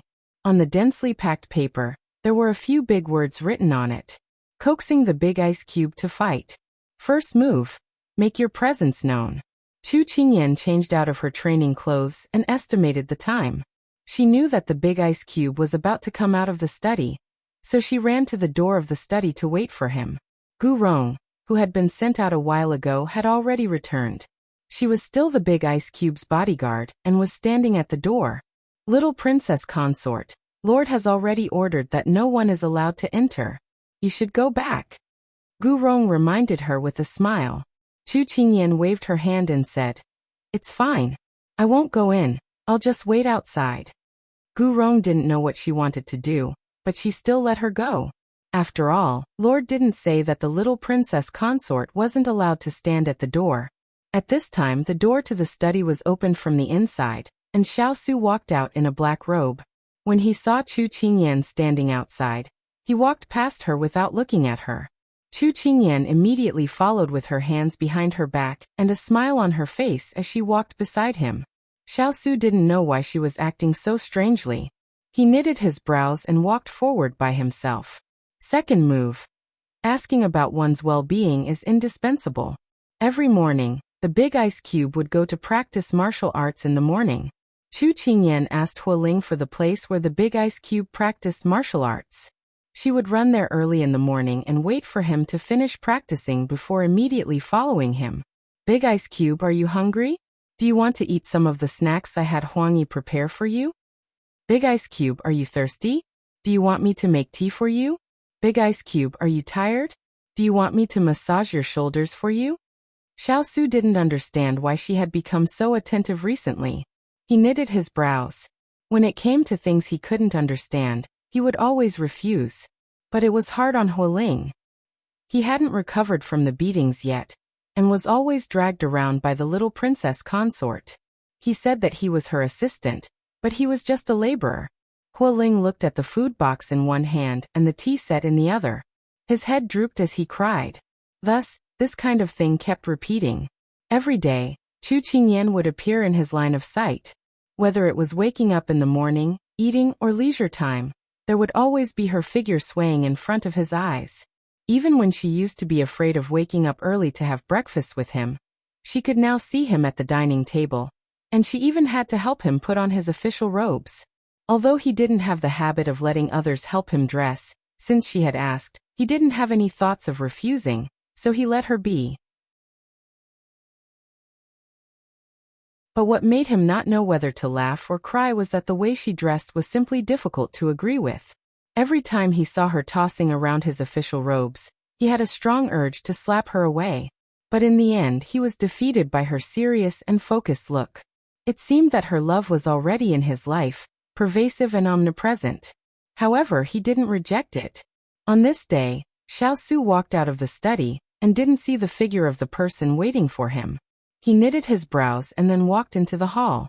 On the way, no one suddenly jumped out to scare him.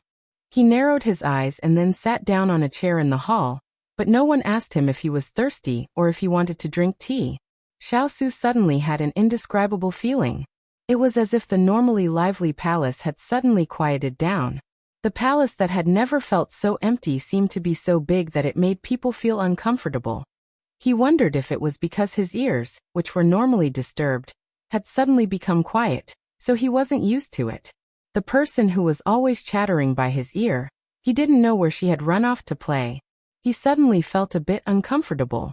The person who came to disturb him every day suddenly didn't come. He really wasn't used to it. In the end, when Huangyi delivered tea, Xiao opened his mouth to ask, "Where is Qingyan?" Huangyi replied with a smile. The young Princess Consort went into the kitchen early in the morning and hasn't come out yet. The kitchen? Xiao was a bit puzzled. Huangyi was also puzzled as she replied. This servant doesn't know either because the young Princess Consort doesn't allow us servants to come close. Benwang knows. You can leave, Xiao said. Hualing, who had recovered in the past few days, had received the young Princess Consort's guidance, and appeared by his master's side every day to make his presence known and reduce the displeasure his master felt from his previous mistakes. Originally, Hualing didn't think highly of the young princess consort's methods, but seeing how persistent she was, he didn't want to pour cold water on her, and would occasionally help her. Now that he saw that his master hadn't seen the young princess consort for an hour, he was already asking about her. Hualing couldn't help being surprised. Could it be that the young princess consort had already succeeded in her battle? After a while, a wave of familiar footsteps sounded. Hualing unconsciously looked at his master. Although his master's posture hadn't changed, he could clearly feel the temperature around him rise. Big Ice Cube, I haven't seen you in a while. Did you miss me? When Chu Qingyan walked into the hall, she said with a smile. Xiao had always refused to answer her crazy questions, otherwise, she would never stop nagging. However, when his gaze fell on her face, the corners of his eyes twitched slightly. The grayish-brown powder was all over her face, making her look like a little tabby cat. She was already used to the Big Ice Cube's shielding system. Chu Qingyan had been through hundreds of battles and had an impenetrable body, so she wasn't afraid of his cold air. The sharp-eyed Hualing saw Xining following behind her with a tray in her hands. Young princess consort, what did you bring? Because it was covered by a silver pot, he couldn't see what was inside. Chu Qingyan gave a mysterious smile. The third move in the battle of coaxing the Big Ice Cube. Grab his stomach. Chu Qingyan waved her hand and Xining opened the lid, revealing a yellow pastry that was covered in green leaves. It was small and cute, making people drool. This was the pastry she had made in the kitchen all morning. When she was in the modern world, what she loved the most was studying food. But when she came here, Huang Yi's cooking skills were good, but because of her identity, she had never cooked before. Today, for the Big Ice Cube, she rolled up her sleeves and began to struggle with the unfamiliar wood stove and large pots. After all, modern and ancient cooking utensils were different. She messed around for a while before she made the pastry. Just thinking about it made her cry. Dang dang dang, golden millet pastry Big Ice Cube, quick quick quick, have a taste.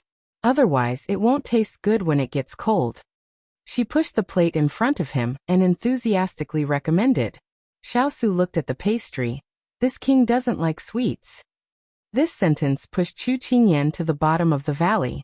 It was like a fuse. Once it was lit, it began to spread. She had done so much in the past few days, but she had never received a response from the Big Ice Cube. It was like she was acting in a one-man show, but no one appreciated it. Her little bit of confidence finally disappeared at this time. Hearing her lord's words, Xining was still young, so she couldn't help fighting for her master. Hualing saw this and was scared, immediately pulling her out. There were only 2 people left in the hall. Chu Qingyan lowered her head, wondering if she should also go out. She was like air here and he didn't care about her. When she was about to turn and leave, a hand suddenly reached out and gently pulled her in.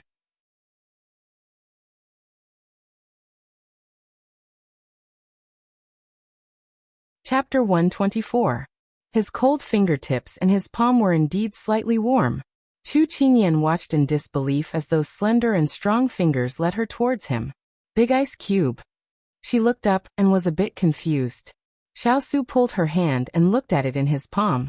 Her fingertips were covered in fine scratches, and some of them were even red. His heart tightened. How did you get hurt?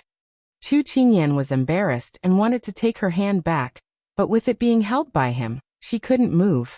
She could only give an embarrassed smile. It's a bit stupid. I got it when I was tending the fire. Xiao looked at the so-called golden mantu and suddenly felt that it was very pleasing to the eye, but his heart felt a bit numb. Where's the handkerchief? Although Chu Qingyan didn't know what he wanted to do, she still obediently took it out from her sleeve for him. She saw Big Ice Cube take the handkerchief and carefully wipe the ashes off her fingertips. Then he carefully wiped the black powder off her face. Chu Qingyan stood in the same spot and looked at him in a daze. She didn't even know where he had pulled out the medicine from. She looked down as he carefully applied the medicine for her. A phrase suddenly flashed in her mind. A serious man was the most charming. She couldn't agree with this phrase at this time. Although Big Ice Cube was wearing a mask and she didn't know what he looked like, he was willing to lower his head to apply the medicine for her. In her heart, this was already better than those people who relied on their appearance to live. Why are you suddenly so good to this king recently? Xiao Su, who was carefully applying the medicine, suddenly asked. Chu Qingyan was stunned, and then she said with a laugh, Big Ice Cube, I've always been good to you. Speak human language. Xiao Su looked at her, and then continued applying the medicine. Chu Qingyan gave a light cough. She knew that she couldn't fool him, but she never thought that he would ask. Last time in one night drunk, the lipstick mark on my face was accidentally left by those girls. Don't be angry, I didn't learn bad things. Really, I swear. Chu Qingyan raised her other hand to guarantee. Oh, what kind of response was this? She was waiting for him to scold her, but there was only one oh. Why oh? Why? Are you still angry? Chu Qingyan could only think of this answer. Seeing that the wound had been treated, Xiao Su withdrew his hand and casually replied. No. Chu Qingyan didn't understand. That was strange. Why did she feel that the big ice cube was acting strangely, and didn't want to see her? Was it her imagination? Xiao Su looked at the puzzled Chu Qingyan, and his heart sunk slightly. Could it be that he could not tell her that he had waited for her for a long time in the Fu? But she did not come back. He could not help but ask his subordinates, and went to drink all night to look for her, but he did not want to see her having so much fun that she forgot about home. He suddenly felt that without him, she could still live very well. If he was not there, she probably would not think of him. At that time, he was shocked by his own thoughts and did not understand why he would have such thoughts, so he turned and left. When he returned to the Fu, in order to sort out these feelings, he locked himself in the study and did not want to see her. Perhaps if he did not see her, he would be able to find the answer, but he did not find anything. And he did not know what was wrong with this little girl. She kept appearing in front of him every day, and before he found the answer, he did not want to pay attention to her. But in the end, she repeatedly went against his original intentions. Xiao Su stared at her. Because of this stage of training, her height that did not reach his chest had already grown. Her thin and weak little body gradually had the characteristics of a young girl. Her bright and beautiful face had an elegant charm. The young girl in front of him was not as thin and small as she was when he first met her, but the happiness in her eyes had not dissipated. In his eyes, there was no difference between women because they all looked the same. 2 ears, a pair of eyes, a nose and a mouth. No matter if others said that they were as beautiful as a fairy or as beautiful as a country, he did not feel anything because he had never come into contact with women, and did not need to come into contact with them. But now, because he was raising a child, he slowly began to see her outline. He began to care about her happiness, anger, sorrow and joy, as well as her food and clothing. He suddenly felt that it was very troublesome to raise a child, but he seemed to enjoy it. Now that he saw her anxious and afraid that he would be angry, the inexplicable feelings that he had when he was drunk that night immediately disappeared. All the doubts and puzzlement that he had finally found a solution. Since she was worried that she would still be fine without him, then he would become the most important existence by her side. He could not be without her. Chu Qingyan suddenly felt the big ice cube's gaze on her body. From the initial slight coldness to the scorching heat, he did not hide his overbearing gaze. She vaguely felt that she had seen wrongly, but since the big ice cube was concerned about her finger, and was willing to apply medicine for her, did that mean that the big ice cube's anger had really subsided? She could not help but approach him and reach out to hug his arm. In fact, she had done so much, other than to let the big ice cube's anger dissipate. There was a more important reason. The big ice cube was the person who treated her the best in this world other than her parents. He also did not ask for anything in return.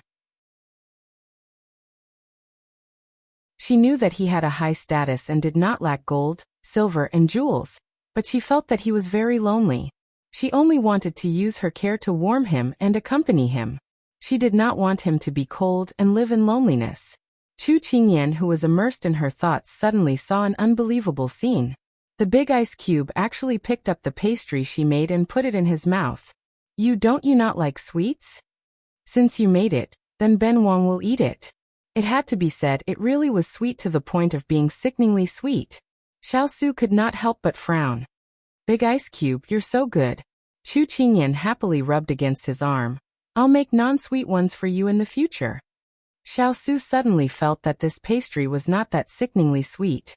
Hualing, who had just come back from Xining, saw this harmonious scene and immediately turned to walk out the door. He must have been too tired from being tormented by the little princess, so he was hallucinating. So Xining watched as Hualing ran into a pillar as soon as he walked out the door. She complained in her heart, so stupid. Who knows where his eyes went? The two people in the hall continued to talk. Big Ice Cube, is the golden millet cake good? It's all right. Chu Qingyan happily watched as the Big Ice Cube ate the millet cake bite by bite. Her heart was filled with an indescribable satisfaction. Big Ice Cube, I don't just know how to make pastries, I also know how to make many dishes. For example, fish, meat, hairy crab, vegetables, etc. But it might not be as good as Huang Yi's.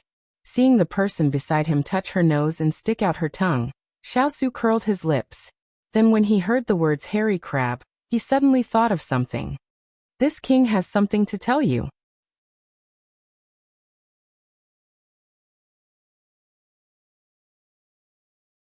Chapter 125. What is it? Chu Qingyan's interest was immediately piqued. In half a month, it will be the Mid-Autumn Festival. Imperial Father wants us to enter the palace to participate in the chrysanthemum viewing banquet. Xiao Su stroked her hair and said in a gentle voice. He knew that she did not like the palace, but it was the annual reunion day, so the members of the imperial family had to attend. Chu Qingyan subconsciously wanted to ask if she could not go, but before the words came out, she stopped herself.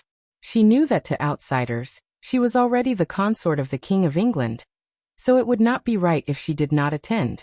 Moreover, after the day trip to the palace, she had already deeply experienced the Big Ice Cube situation, so she could not be willful and leave a reason for others to criticize the Big Ice Cube. What's good to eat at the chrysanthemum viewing banquet? Hairy crabs? Chrysanthemum wine? Buddha jumps over the wall? Chu Qingyan pretended to be curious as she asked.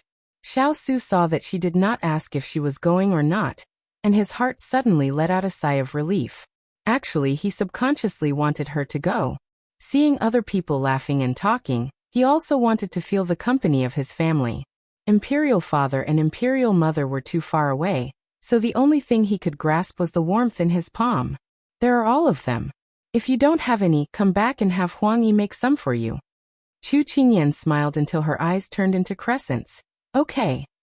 Xiao Su rarely saw her being so obedient, so his heart softened. We are going to participate in the palace banquet tonight, but we don't have anything to do during the day. You can invite father and mother to celebrate in the Fu. Chu Qingyan's eyes lit up. Really? Xiao Su saw the hope in her eyes and coughed unnaturally. Up to you. Big Ice Cube, you're too awesome. Chu Qingyan suddenly held his face and gave him a big kiss. Then she danced as she ran away. I'll have someone tell father and mother, they will definitely be very happy. Xiao Su stared blankly at the person who happily flew away like a butterfly. Then he raised his hand and covered his face that was not covered by the mask that was stained with saliva. His lips suddenly curled into a smile. So be it, this is good too. He had been alone for too long, and wanted to find someone to accompany him. In the blink of an eye, the 15th of August arrived. The usually deserted prince's mansion also became lively with the arrival of the festival. Everywhere was brimming with jubilation. Every servant had a smile on their face. Planting in spring and harvesting in autumn, the fruits were abundant. It was another year's harvest season, and another day of reunion. Because Xiao Su was the first prince of the Sichuan kingdom, people came to deliver gifts early in the morning. White Tiger and his servants were extremely busy. In the study, Hualing and Turin stood respectfully in front of the desk. Master, there are more people giving gifts today than in previous years. Chi. Hualing had just passed by the storeroom when he saw many people moving gifts. He sighed emotionally. Turin sneered. If it weren't for the fact that the imperial court had begun to discuss the crown prince, these people wouldn't be so attentive. However, I reckon that they didn't just send gifts to our imperial residence. These people's brains are very flexible. They flatter everyone and don't offend anyone. Humph. Hualing agreed. The two of them had been talking for so long, but their master didn't say anything. They couldn't help looking up at the person standing in front of the window. At this time, a tender but pleasant young girl's voice sounded. Father, raise it higher, higher. Right, right, to the left. Turin and Hualing followed their lord's gaze, and saw the little princess directing their father to hang up the lanterns. The fiery red lanterns contrasted with their faces, making them look very festive. Turin and Hualing couldn't help looking at each other. Turin finally spoke. Master, the little princess has been working hard recently. Her qinggong has improved and her martial arts moves have also improved. Especially a few days ago. In order to accompany his master to eat breakfast, and then send him to morning court, the little princess woke up very early to complete her training. Then, as long as his master wasn't around, she would seize the opportunity to train. She was very hardworking. In order to take care of both sides, she didn't waste any time to learn martial arts. Her tenacity made him have a whole new level of respect for her. When Xiao Su heard this, he looked at him with ridicule. When did you also change? Turin was slightly dazed. His master was laughing at him for starting to speak up for the little princess. The little princess's hard work is obvious to all of us. This subordinate isn't the kind of person who can't distinguish right from wrong. After saying this, he saw Hualing winking at him. Turin rolled his eyes at him. When Xiao Su heard this, he turned to look at the young girl who couldn't hide her smile under the eaves. It was as if a ray of sunlight had penetrated his eyes and gradually dyed them with warmth. Blockhead, blockhead, I found a gemstone. Quickly help me identify it. In the afternoon, Father Chu caught Mu Ling walking past and happily pulled him to a stop. Mu Ling facepalmed. He had already explained many times that his name was Mu Ling, not Blockhead. He originally wanted to ignore him, but when he saw the red gemstone in his hand, he suddenly had the urge to bang his head against the wall. First Master, did you go to the main hall? Yes. Then did you dig out this gemstone from the tea table next to the main seat? How did you know? You're even better than the divine mathematician. Mu Ling continued to facepalm because that tea table was made by him a few days ago. That gemstone was also placed there by him. When Chu Qingyan saw Mu Ling deflated, she could only lament his misfortune. This father of hers wasn't something that ordinary people could bear. At this time, she turned her head and saw the person standing in the long corridor. She immediately dashed over. Big ice cube, look. Father and I decorated this. Chu Qingyan stood in front of him, only letting him see. Xiao Su followed her finger and looked at the surrounding lanterns, flower pots, and window flowers. He couldn't help but reach out to pat her head. You've worked hard. This was the first time that someone treated it as their home, and put in so much effort to decorate it. Chu Qingyan continued. Mother said that she'll cook for us today. Just thinking about it makes me drool. Xiao Su's gaze softened. Okay. Before the reunion dinner started, Ethereal was called into the study by Xiao Su. Master, did you call this subordinate to ask about old Master Chu's illness? Ethereal asked. Yes. Can it be treated? Xiao Su asked directly. Ethereal shook his head awkwardly. It wasn't because he was biased against Father Chu and didn't want to treat him, but because he wasn't good at it. This subordinate studies poison and detoxification. This subordinate doesn't know much about diseases related to the brain. This subordinate has tried to interact with old Master Chu these few days, but regrettably, this subordinate hasn't been able to find the illness that affects his intelligence. This subordinate's skills are not good enough. Ethereal said, ashamed. Xiao Su comforted him. This isn't your problem. Since you said so, I'm afraid you'll have to look for your master, Divine Dr. Luo. Ethereal shook his head. My master hasn't been found for many years. Previously, Lord had already asked Water Spirit to keep an eye on him, but unfortunately, she hasn't found him yet. So this subordinate thinks that there's not much hope to find my master. His master liked to play by himself and didn't want to be burdened by fame, so he concealed his identity. If he didn't want to appear, there wouldn't be many people in the world who could find him. Xiao Su frowned. From the looks of it, Father Chu's illness was very difficult to treat. If Qingyan knew about it, she would be worried. Ethereal hesitated whether he should tell her about that person, but he thought that she wouldn't want to see him. Seeing that his master was a little depressed, Ethereal still said, "Actually, other than my master, there's another person who might be able to treat old Master Chu."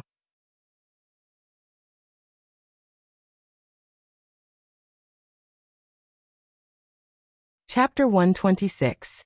Because they had to attend the palace banquet tonight, the reunion dinner was held in the evening. Because it was already autumn, it was not as hot as summer, so the location was set in an empty courtyard. Everyone took their seats. Almost all of them were seated at the table. Huang Yi brought the servants to serve the dishes, and the table was filled with all kinds of fresh dishes. Chu Qingyan sat next to Xiao Su, followed by Mother Chu and Father Chu.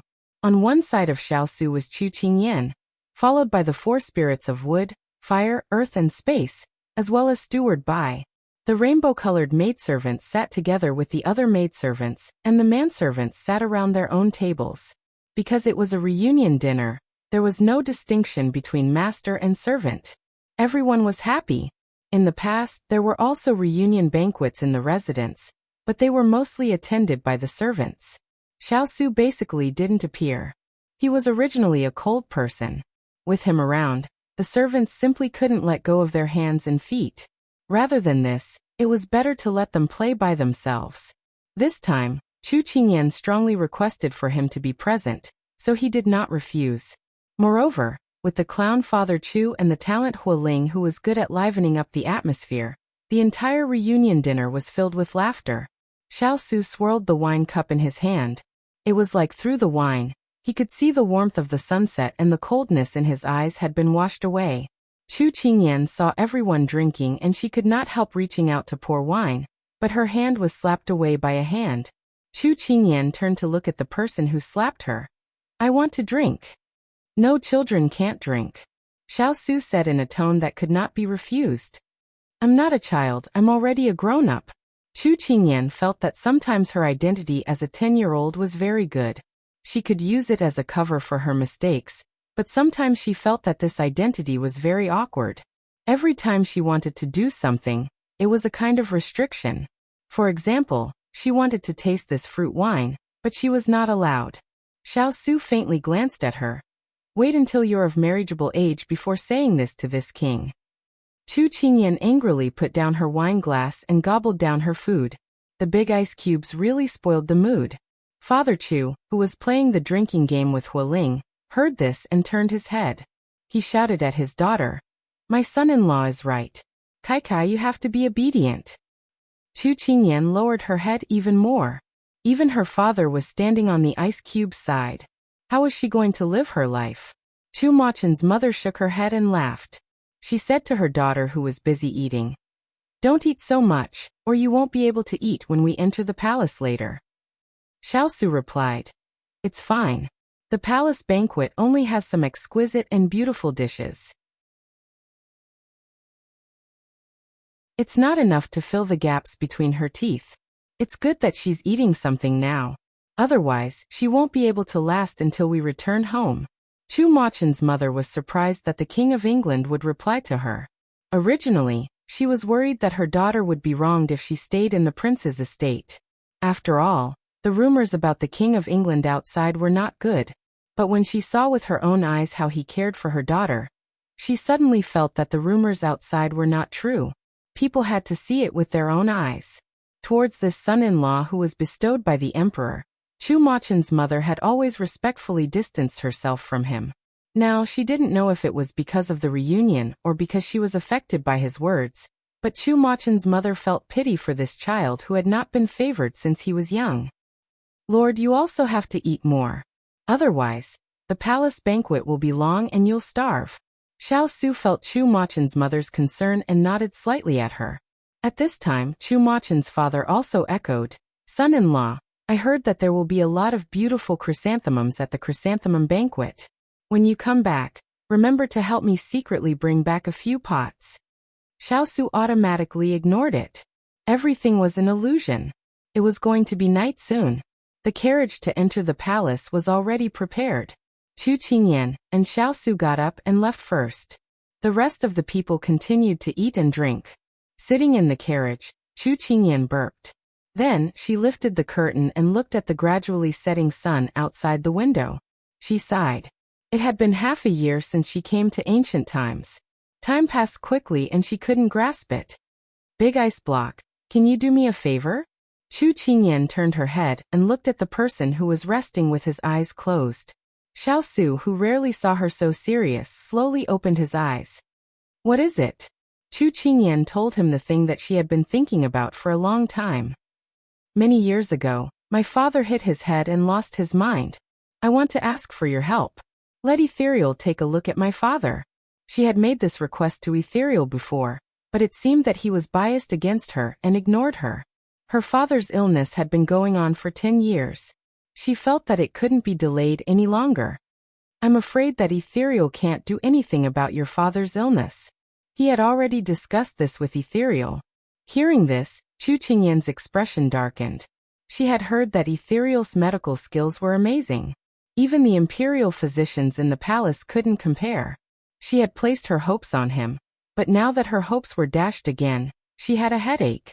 Was there anyone in the world who could cure her father's illness? Seeing her gloomy expression, Xiao muttered to himself for a moment. Then, he told her what Ethereal had said in the study today. But Ethereal has a junior sister who is good at treating intractable internal diseases. She might be able to cure your father. He was never one to say things that he couldn't guarantee, but when he saw her frown and worry, he couldn't help but want to see her always full of energy. He had wanted to wait until he found Ethereal's junior sister before telling her, but now, he had to wait until then. She would be happy and carefree. Really? That's great. Can Big Ice Block help me find Ethereal's junior sister? It was like riding a roller coaster, going up and down. Chu Qingyan clung onto his sleeve and asked impatiently. Ben Wang has already sent people to find her. I'll tell you when I find her. Xiao stroked her long hair as he said faintly. With Big Ice Block's words, she was reassured. Once they reached the palace gates, the two got off the carriage and headed towards the imperial gardens.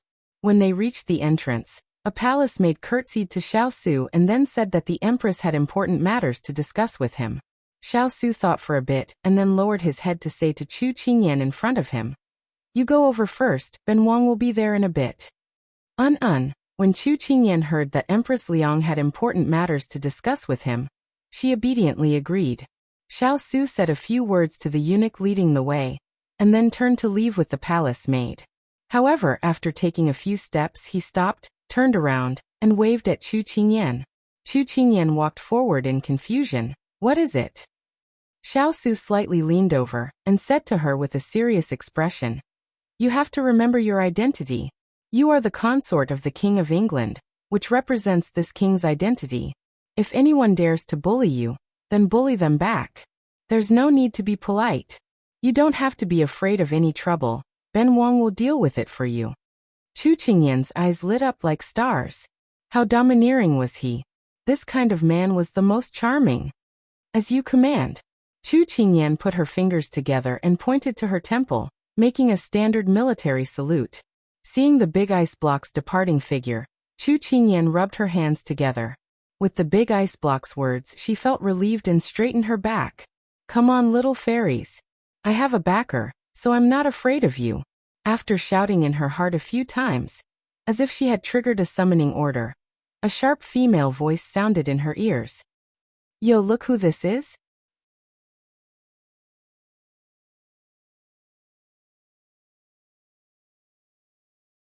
Chapter 127. When Chu Qingyan heard this tone, she knew that this person did not come with good intentions.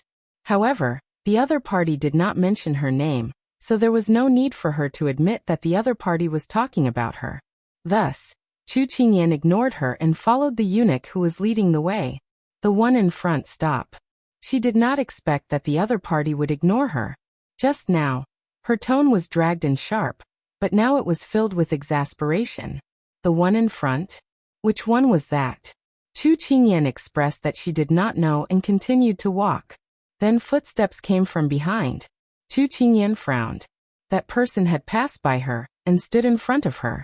"You really have no manners. Don't you know that this lady is calling you?" It was a girl about 12 or 13 years old. She had thick eyebrows and big eyes. She was dressed in pink and had a childish air. However, the look of disdain on her face made Chu Qingyan unable to love her. Who are you really talking about? Chu Qingyan raised her eyebrows. I'm really talking about you. The girl in pink immediately retorted. Chu Qingyan smiled. It's good that you know that you have no manners. Don't block the way. I want to pass. Before the girl in pink could react, a soft and slightly mocking voice came from behind Chu Qingyan. Sister Xiao, this person is saying that you have no manners. Chu Qingyan raised her eyebrows again. It turned out that there was more than one opponent. Ling Huxiamu raised her eyebrows. You have guts. You actually dare to scold this lady. At this time, two girls passed by her and walked to Ling Huxiamu's side. One was dressed in a Rui Moon dress, and the other was dressed in an embroidered dress. Both of them were 13 or 14 years old. However, like Ling Huxiamu, they were looking at her with disdain. The two of them quietly sized her up. Except for Ling Huxiamu's gloomy face, Chu Qingyan knew that Ling Huxiamu was probably the one who stood out, and was instigated to provoke her. Chu Qingyan looked at Ling Huxiamu lazily. I think it's you who has guts. You dare to block this lady's way. The girl in the Rui Moon dress sneered. Look at your tone. Those who don't know would think that you have some kind of unattainable family background. Chu Qingyan blinked. Could this be the so-called unexpected calamity? She was just walking on the road, and yet someone wanted to bump into her? Sister Su is right. Ling Huxiamu agreed. No matter what kind of family background I have, it doesn't seem to have anything to do with you ladies. That doesn't have anything to do with us. It's just that we can't stand by and watch. You're just a crow. Don't think that just because you've climbed up the first prince, you'll be able to fly to the top. Ling Huxiamu glared at her and said disdainfully. You guys are really too much. Chu Qingyan face-bombed.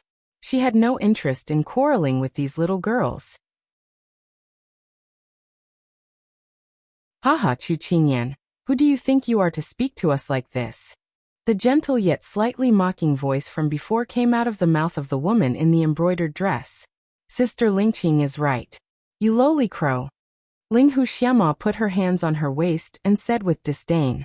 What status? Is the status of the King of England's consort enough? Chu Qingyan didn't want to be serious with them. However, these three people were blocking her way and she couldn't leave. The eunuch who led the way didn't seem to dare to offend these people, and shrank to the side. She could only fight by herself. Crow. They actually dared to call her a crow. They were really drunk. When Ling Huxiamu, Lu Su'er, and Yi Lingqing heard this, they were even more annoyed. One of them was the second daughter of the assistant minister of the Ministry of Rights, the other was the eldest daughter of the assistant minister of the Ministry of Appointments, and the other was the eldest daughter of the Grand Preceptor. They could be said to be the capital's socialites. The upper class had their own social circles and were always exclusive, especially those who had no value. They didn't know where this Chu Qingyan came from. She suddenly entered the social circle with a high status. Moreover, they had only heard of her name and never seen her in person. Everyone laughed at her for wanting neither power nor wealth. However, she was lucky enough to become the King of England's consort. That was a position that many people dreamed of. Although His Royal Highness always covered his face with a mask, the indescribable aura he exuded when he stood there was enough to make people fascinated. Besides, his status as a prince and the legend of the god of war. Which of these wasn't the reason why the women in the capital flocked to him? Even if the outside world had rumors that His Royal Highness was a jinx to his wife, people had always been conceited. Those women all thought that if they became the King of England's consort, then their fate as His Royal Highness would be changed. At least, that was what Lu Su'er, who was standing in front of Chu Qingyan, thought. Lu Su'er looked at Chu Qingyan. Although she was only 10 years old, she was about the same height as her. She had a beautiful and charming appearance. In time, she didn't know what she would look like. She felt a burst of jealousy in her heart. Back then, before the imperial edict was issued, her father had the idea of marrying her to His Royal Highness. However, it was a step too late.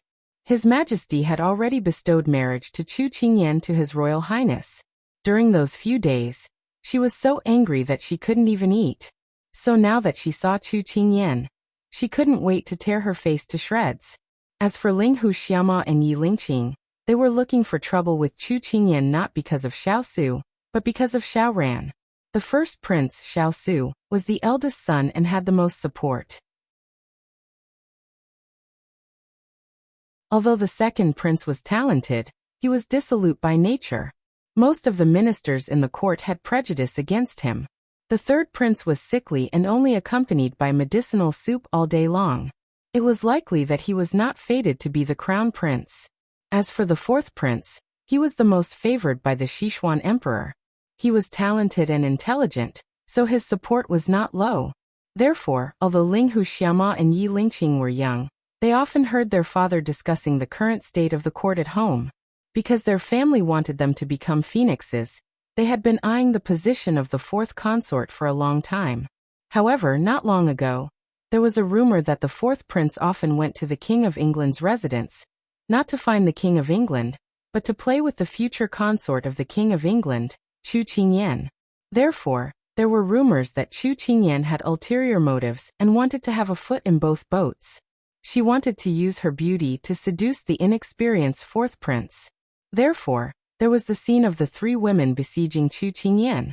If Chu Qingyan knew the truth, she would probably spit out a mouthful of blood. It was still fine with the big ice cube, but where did Xiao Ran's rumor come from? It was too fake, alright?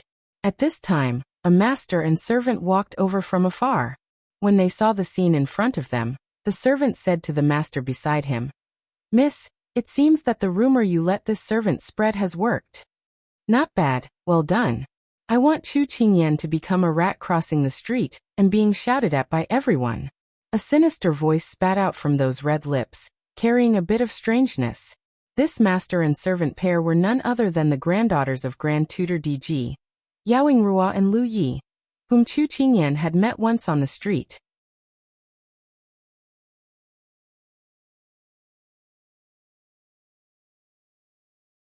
Chapter 128. Chu Qingyan raised her eyebrows. "What do you want?" "What do we want?" "Stay away from the fourth prince. You're already a married woman. Don't flirt and seduce the fourth prince." Ling Xiaoma crossed her arms and said fiercely, "The fourth prince? What did he have to do with Xiao Ran?" I didn't expect that a young lady from an official's family would speak like a commoner.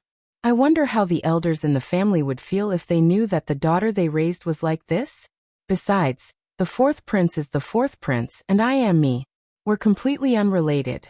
Please don't slander others. Although she didn't want to make enemies, it didn't mean that she was a pushover. Ling Xiaoma was speechless. What she said just now was indeed beneath her dignity. However, if she didn't say that, it would be difficult to vent the anger in her heart. She had once entered the palace to see the fourth prince. She had long been subdued by his elegance and buried it in her heart like a seed that slowly sprouted. Now that she heard that Chu Qingyan was close to him, how could she not be jealous and angry? Younger sister Xiaoma, there's no need to talk about principles with this commoner. She won't understand, so don't take it to heart. Lu Su, seemed to be comforting Ling Xiaoma, but she was actually belittling Chu Qingyan. Chu Qingyan rolled her eyes.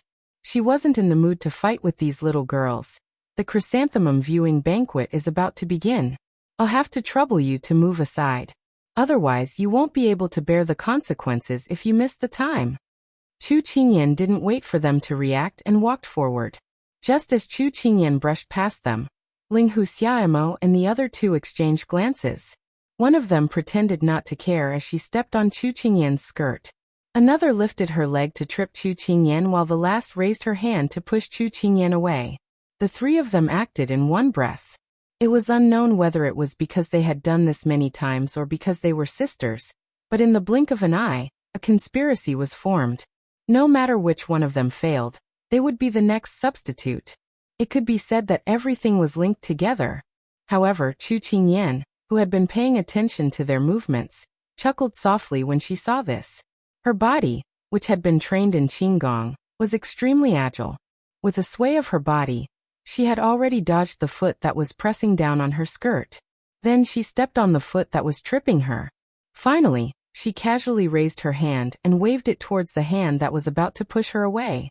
That hand immediately changed its direction. and went towards the person beside her. Before Ling Wuxia could cry out in pain, her foot was ruthlessly stepped on and Lu Suer had already pounced on her.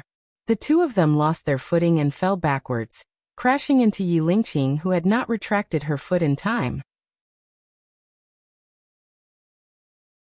Like dominoes, the three of them tripped over one another, and were pushed to the ground. Io!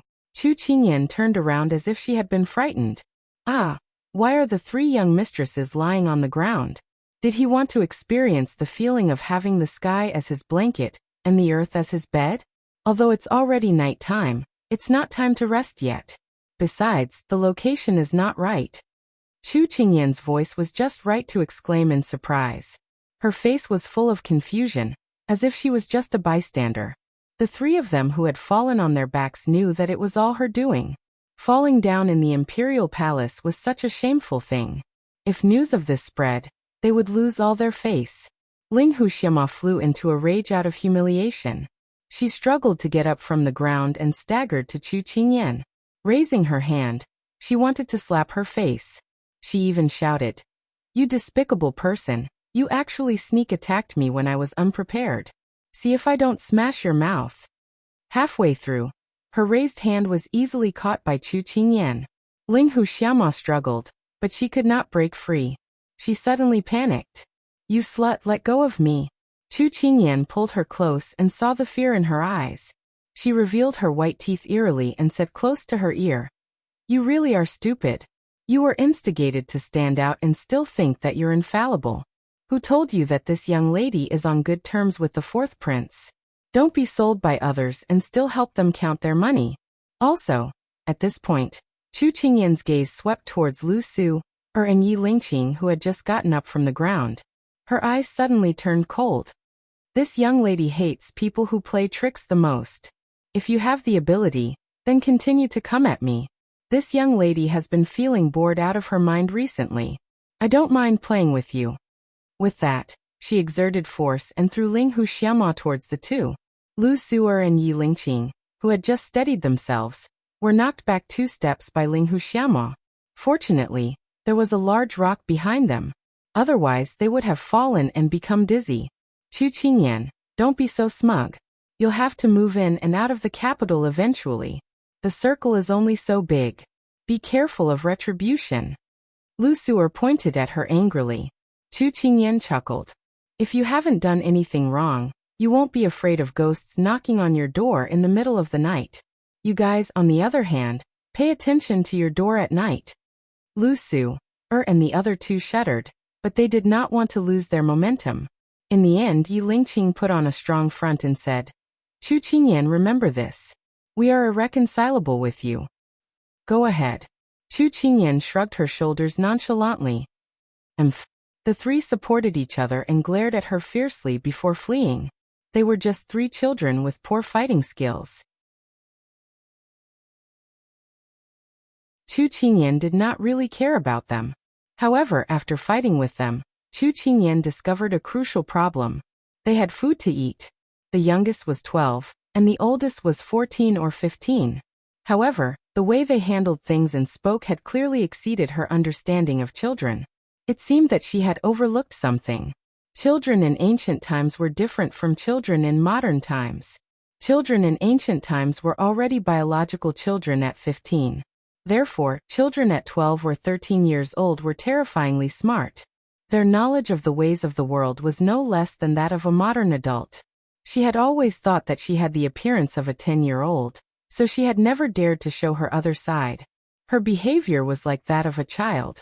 Now that she looked at it, it was actually wrong. Perhaps in the eyes of outsiders, she was innocent if put nicely. But to put it bluntly, she was simply stupid. She could not go on like this. Otherwise, she would only be bullied by others. No one knew that the inconspicuous incident in a remote corner had become the catalyst for the awakening of Chu Qingyan's inner universe. She had always used her cleverness and innocence to hide her 20-year-old mind. Now she was no longer willing to live so foolishly. Yao Yinrua, who had witnessed all of this, was surprised by Chu Qingyan's agility and intelligence. At this moment, she saw that her eyes were shining with a dazzling light. Yao Yinruo's heart suddenly skipped a beat. There was an inexplicable fear in her heart. It was as if she could see her future dazzling and proud figure through this scene. Yao Yinruo quietly clenched her fists. No, she would never let Chu Qingyan have the qualifications to stand beside His Royal Highness. She must get rid of her.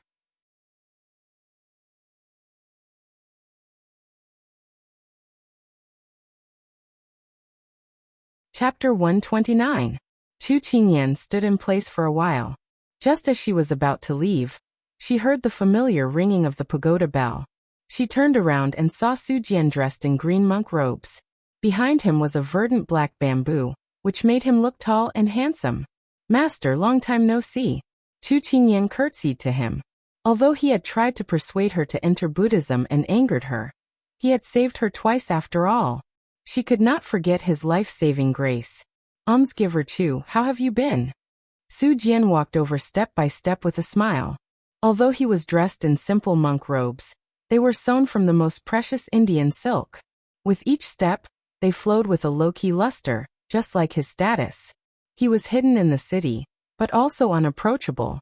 Master, are you also going to attend the chrysanthemum banquet? Chu Qingyan followed him slowly towards the imperial garden. Yes. A few days ago, he had entered the palace to chant scriptures and chant Buddhist scriptures for Sichuan Emperor to drive away distracting thoughts. The Sichuan Emperor had invited him to the palace. Originally, he did not want to participate in these worldly affairs, but when he thought that Chu Qingyan would be there, he agreed. He did not expect to meet her as soon as he entered the palace. Almsgiver Chu, how have you been? Su Jian asked with a smile. Chu Qingyan spread her hands. So not bad. But master, how about you? Chanting scriptures and chanting Buddhist scriptures, meditating. I have new insights every day. It's very fulfilling and meaningful. Su Jian looked at her with a smile. Looking at his clear eyes looking back at her, Chu Qingyan hurriedly raised her hand. Stop, stop. Master, you're not trying to persuade me to become a monk again, are you? What's wrong with becoming a monk? It's better than wasting your time. Su Jian asked, puzzled. Master, how can you tell that I'm wasting my time? I've been living a carefree and fulfilling life every day. Chu Qingyan shrugged. Indeed, your steps are light. It seems that you've learned Qigong, Su Jian commented. Chu Qingyan was surprised. She didn't expect that she could tell whether someone practiced martial arts just by looking at their eyes. It was simply too amazing. Grandmaster's insight is truly unique. You were able to see through all of this. But then again, you're a senior monk, so why are you participating in the palace banquet of the secular world? Shouldn't you be meditating in a Buddhist temple? Chu Qingyan blinked at him. Su Jian knew that she was doing this on purpose, but it wasn't as if he couldn't answer this question. A monk is born in the world of mortals, and re-enters the world from the world of mortals. As long as one's state of mind is peaceful, it is the same everywhere. Chu Qingyan nodded. She felt that this was not unreasonable. Unfortunately, she did not want to be a family member. Then, Master, do you know how to tell fortunes? People say that senior monks have heavenly eyes and can see demons and ghosts that ordinary people can't see. They can see through all the strange things in the world. Is that true? Su Jian could not help but laugh when he heard this, and a smile spread across his face. It was not that Chu Qingyan had not seen him smile before, but those smiles were always emotionless. It made people feel as though they were all emotionless. She had once thought that his smile was just for show. Now that she saw his smile, it was as though a snow-white lotus had bloomed at the corner of his mouth.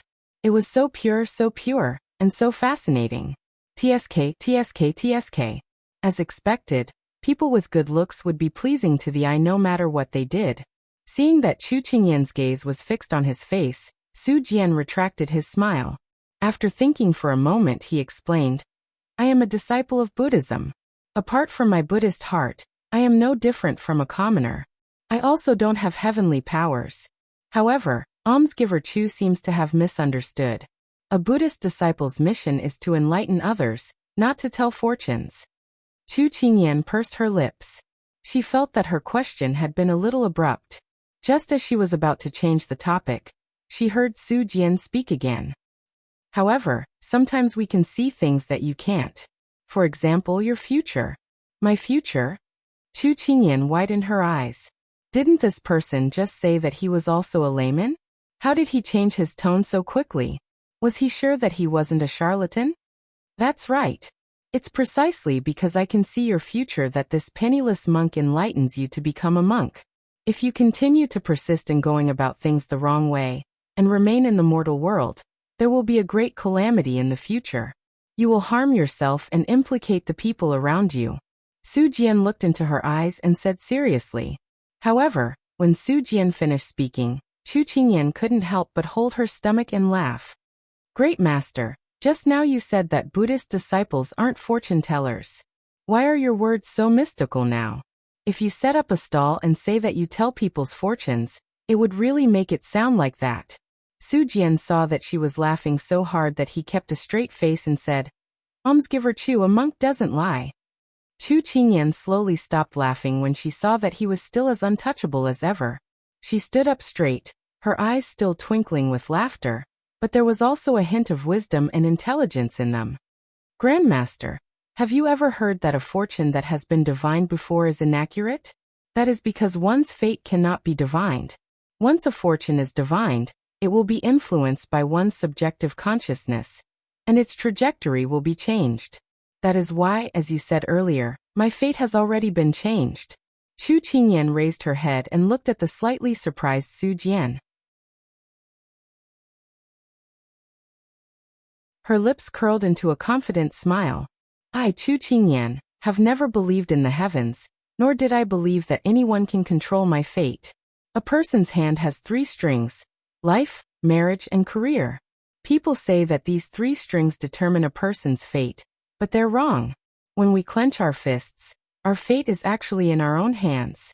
That's why, great master, your so-called fates don't count, because my fate is in my own hands, not the heavens. Looking at the young girl in front of him, who was young but had a confidence that ordinary people didn't have, Su Jian felt his heart tremble. He felt that there was something wrong with what she said, but he couldn't find the reason. He could only watch as she waved at him, and then walked into the imperial garden. Su Jian slowly turned the prayer beads in his hand, calming the impact of her words. Fate can't be calculated.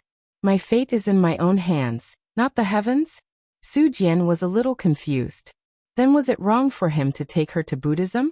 Originally, he wanted to change her fate by guiding her into Buddhism. However, she told him that once the fate was calculated, it did not count. Then did his participation change anything? For the first time, Su Jian was at a loss because he couldn't understand. He took a step forward, but his hand stopped turning the prayer beads. He frowned slightly and closed his eyes in thought. After a moment, he opened his eyes. Tonight, Xiao Su was going to face a tribulation. This tribulation was unavoidable. Su Jian's confused eyes regained their clarity. Looking at the figure that had already disappeared in front of him, Su Jian shook his head slightly. Xiao Su's tribulation was already destined, and her life would also be affected because of it. Thinking back to Chu Qingyan's unbelievably bright eyes, Su Jian had an epiphany. Since he couldn't change it, then he would face it head-on. This was also his tribulation.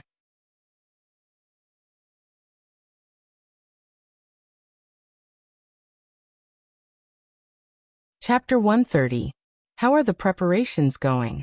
He asked in a low voice with a hint of grandeur. Master, please rest assured. Everything is ready. As long as the first prince and the fourth prince are involved, nothing will go wrong. The person kneeling respectfully on the ground said proudly. That's good. Success or failure depends on this. The voice sounded again. In the Chaoyang Palace, Empress Liang sat on the main seat and looked at her son in front of her seriously. In the past few days, several old officials have jointly written a letter asking His Majesty to appoint a crown prince as soon as possible. The court is divided into 4 factions, but your biggest competitor is Xiao Ran. If it weren't for your face. Empress Liang looked at the mask on Xiao Su's face and hid her last words. If it weren't for your face being burned, how could Xiao Ran have a foothold in the matter of appointing a crown prince? Therefore, the matter of appointing a crown prince cannot be delayed. Your grandfather will help you contact the officials who support the crown prince. You must perform well in this period of time, and strive to share your father's burdens. Show the ability that a crown prince should have. The officials are not blind. They can see who is the best choice for the crown prince. Xiao Su looked at his complacent mother in front of him, and his heart was filled with complex emotions. Mother, do you think that I's actions have any meaning? If father had valued I earlier, there wouldn't have been any discussion about the matter of appointing a crown prince. He was the most legitimate candidate for the crown prince of Xixian nation. In the past, he had always been nurtured as the best candidate. However, after the birth of his fourth royal brother and the destruction of that fire, everything was completely different. You have no ambition. As long as nothing has been decided, as long as that position hasn't been taken, you have a chance. Don't give up before you fight for it. The Liang family still needs you to support it. If that position isn't yours, then just wait for your reputation to be ruined, and the Liang family to decline. Empress Liang was so angry that her face turned green. Why couldn't she understand why her son didn't care about anything and didn't covet that position at all? Imperial Mother, don't worry. Let nature take its course.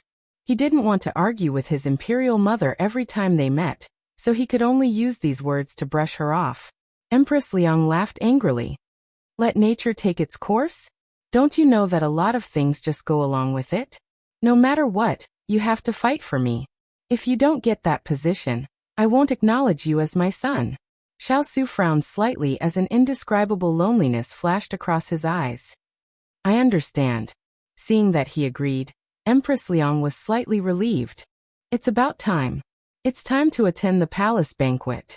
Yes. Xiao Su took a step back and let his imperial mother go first before he followed behind her. His heart was empty and lonely.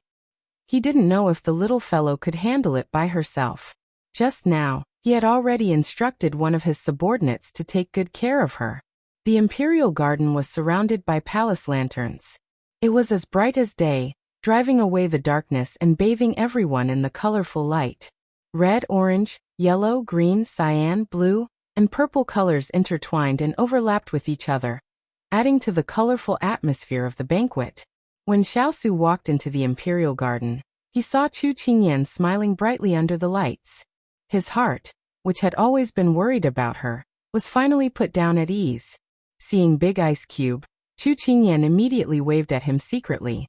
When Big Ice Cube sat down beside her, Chu Qingyan couldn't wait to say to him, I met a sister. She's very nice. When she saw me coming, she brought me to a seat and chatted with me. She told me a lot of things. Look, she's over there. Chu Qingyan pointed at the long table at the back. Xiao Su looked in the direction she was pointing at. It was the womenfolk of his subordinate. The official sitting beside the womenfolk hurriedly bowed to him. Xiao Su nodded to him. Xiao Su didn't point out that the person was his official's wife. He had received his orders to look after her. He said, Not bad. You can make friends as soon as you arrive. Chu Qingyan held her face and giggled. Who told me to have a face that everyone loves? Xiao Su laughed and shook his head. Finally, he asked, Did anyone make things difficult for you on the way here? No, I didn't cause any trouble either. Chu Qingyan said resolutely. She did not intend to tell Big Ice Cube about what they had encountered on the way here. There was no need to involve Big Ice Cube in a battle between girls. What's more, she did not take those people seriously. Their battle prowess was too weak, and they were not worthy of her attention. Xiao Su nodded when he heard this. At this moment, Sichuan Emperor's imperial carriage arrived. Consort Yu was standing on Sichuan Emperor's left, and the fourth prince, Xiao Ran, was supporting him on his right. They looked like a happy family of three. Everyone present was smart. When they saw the scene and then looked at Empress Liang, who was sitting on the main seat, they had an idea. Chu Qingyan stared at the three people, then looked back at Big Ice Cube. She said with a sweet smile, Big Ice Cube, are there a lot of chrysanthemums at today's chrysanthemum appreciation banquet? Yes, the chrysanthemums this time were specially cultivated by the Imperial Household Department. Some were also collected from the common folk. It will definitely be an eye-opener for you later. Xiao Su had a strange feeling that this little girl in front of him was only asking this question to divert his attention. If only I had a camera. Then I would be able to take a picture, Chu Qingyan mumbled. Camera? Xiao Su was confused by this strange word. She didn't expect that she would let it slip. Chu Qingyan immediately said, "It means to draw a picture. It means to draw a chrysanthemum and keep it forever." Xiao Su fell into deep thought when he heard this. At this moment, everyone at the banquet had already taken their seats. Chu Qingyan glanced over and saw many things that stood out. For example, there were many handsome men with different appearances. The untainted and transcendent Buddhist monk Su Jian, Xiao Yao, the carefree and unrestrained Prince Xiao Yao. The handsome and elegant Prince Xiao Ran was like the bright moon. The sickly Prince Xiao Ho, who had a scholarly air and an elegant appearance. And the handsome man beside her who exuded an air of abstinence, and yet had a cold temperament. It was no wonder that there were so many people at the banquet tonight, and most of them were women. Thinking of the 3 women she met today, it seemed that these people weren't just here to admire the chrysanthemums. Their real goal was the little fresh meat at the banquet. Chu Qingyan clicked her tongue. If these people were in the modern world, they would probably cause screams from love-struck fans. However, the only one she didn't recognize was the sickly-looking third prince, Xiao Ho. It was said that this person was born with a disease, and was accompanied by medicine all year round. Perhaps it was because of his health. He was alone in the palace reading books and gardening. His personality was gentle and kind. It was said that this person wouldn't even hurt an ant.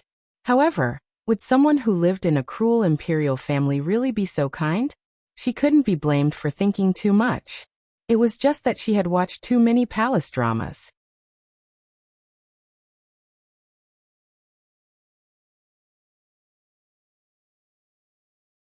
Chapter 131. Just as Chu Qingyan's gaze landed on Xiao Ho, who was seated not far from her, seemed to have sensed her gaze. He turned his head and gave her a light smile. However, he quickly covered his mouth and nose and coughed lightly. The eunuch beside him immediately bowed and patted his back, but he gently pushed the eunuch away. What a pale, sickly, and beautiful man. Chu Qingyan sighed softly. Sure enough, the heavens were fair. A good family background and good looks would always deprive you of something. As if he had heard Chu Qingyan's sigh, Xiao Su gently patted her head.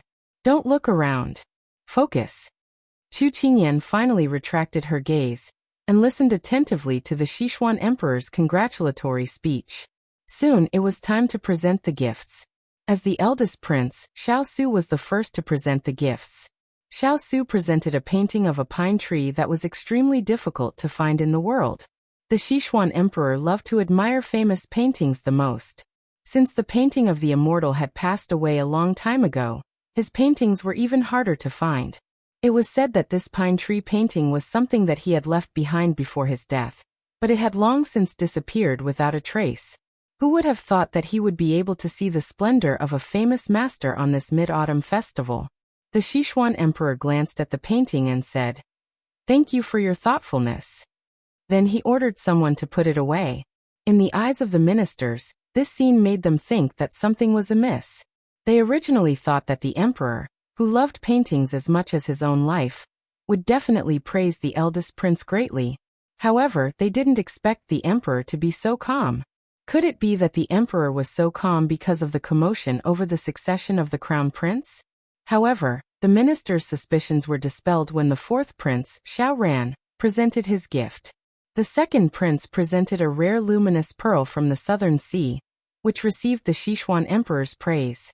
The third prince, Xiao Ho, presented a 1,000-year-old Ganoderma lucidum, which was also praised by the Sichuan emperor. When the fourth prince presented him with a set of priceless writing brush, ink, paper, and inkstone, the Sichuan emperor's calm demeanor was immediately broken. He stroked his beard and said good 3 times. He even had someone bring it over and admired it for a while before having the palace servants put it away. Everyone was puzzled. Although this set of ink, paper, and inkstone was priceless, in terms of sincerity, it was not as good as the first prince's. In terms of value, it was not as valuable as the second prince's. In terms of value, It was not as valuable as the third prince's. Why was it able to receive such special treatment from the emperor? But on second thought, everyone already had the answer. Perhaps it wasn't the gift that caught the eye of Sichuan Emperor, but the person who sent the gift. It was rumored that Sichuan Emperor favored the fourth prince, and it was proven to be true. Everyone's gazes swept across the four princes, each with different thoughts. When Chu Qingyan saw all of this, she suddenly felt sorry for the tall and seemingly invincible person. When he returned to his seat, Xiao Su felt a small fist being stuffed into his hand. Then, like a small flower bud, it slowly bloomed. Petal by petal, it drilled through the gaps between his fingers and tightly wrapped around him. Xiao Su was surprised by her sudden clinginess. Thinking that she was not used to this kind of situation, he comforted her in a low voice. If you don't like it, we'll go back in 2 hours. When Chu Qingyan heard this, she raised her head and smiled at him. No, I just suddenly wanted to be close to you. Maybe it's because the night wind is a bit cold. It's not that the night wind is too cold, but I'm afraid that your heart is too cold. My body temperature is not high, but I want to warm you up. Please don't mind. As if he could feel the warmth in her eyes, Xiao Su felt that the coldness in his heart was slowly being eroded and driven out by her. His gaze fell on the main seat. That family of 3 looked harmonious and warm. Then he looked at his Mufei, who sat there as if she was an outsider. His heart became ice cold. Since he was young, his imperial father had never looked at him. He had never given him any expectations, let alone encouragement. His imperial mother, who was strict to him, and his imperial father, who was indifferent to him, played the role of his parents in his life. On such a beautiful day, he couldn't feel any warmth in his heart, until that pair of small hands held him without any hesitation. With a weak light, it slowly shone into the darkness in his heart. He originally thought that he would be lonely for the rest of his life, but suddenly, a little fellow appeared and held his hand, unwilling to let go.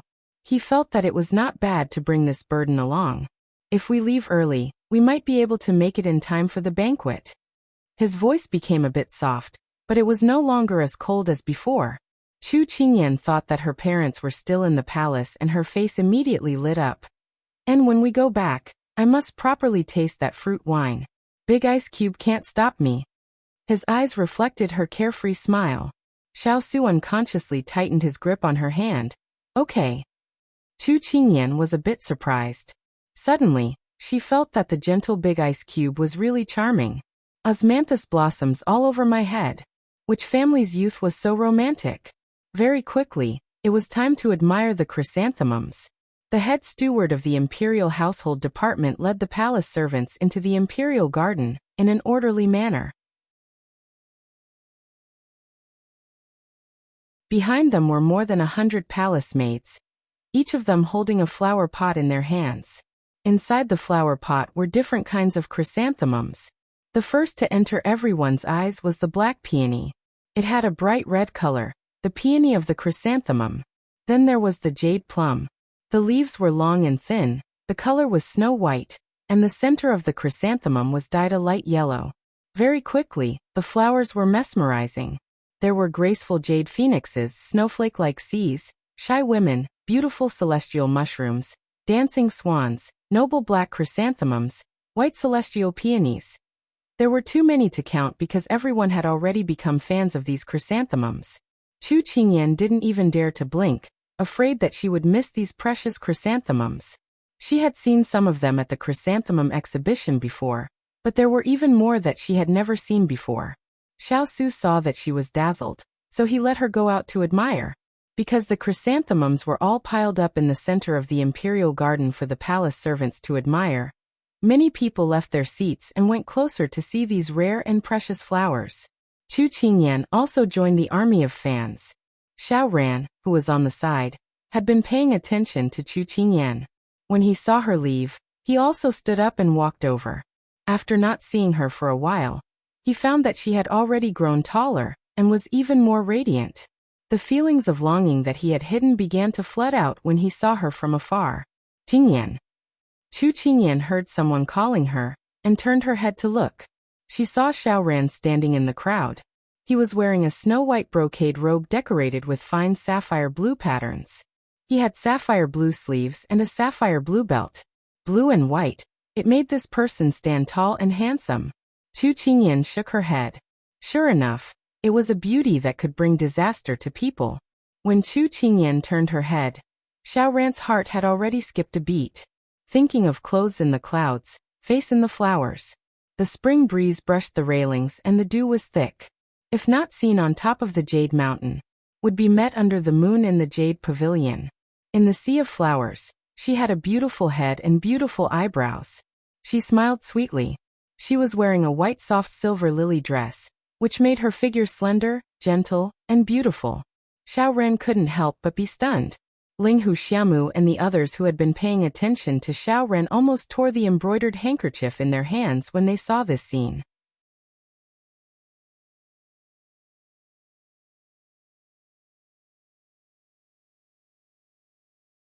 Chapter 132.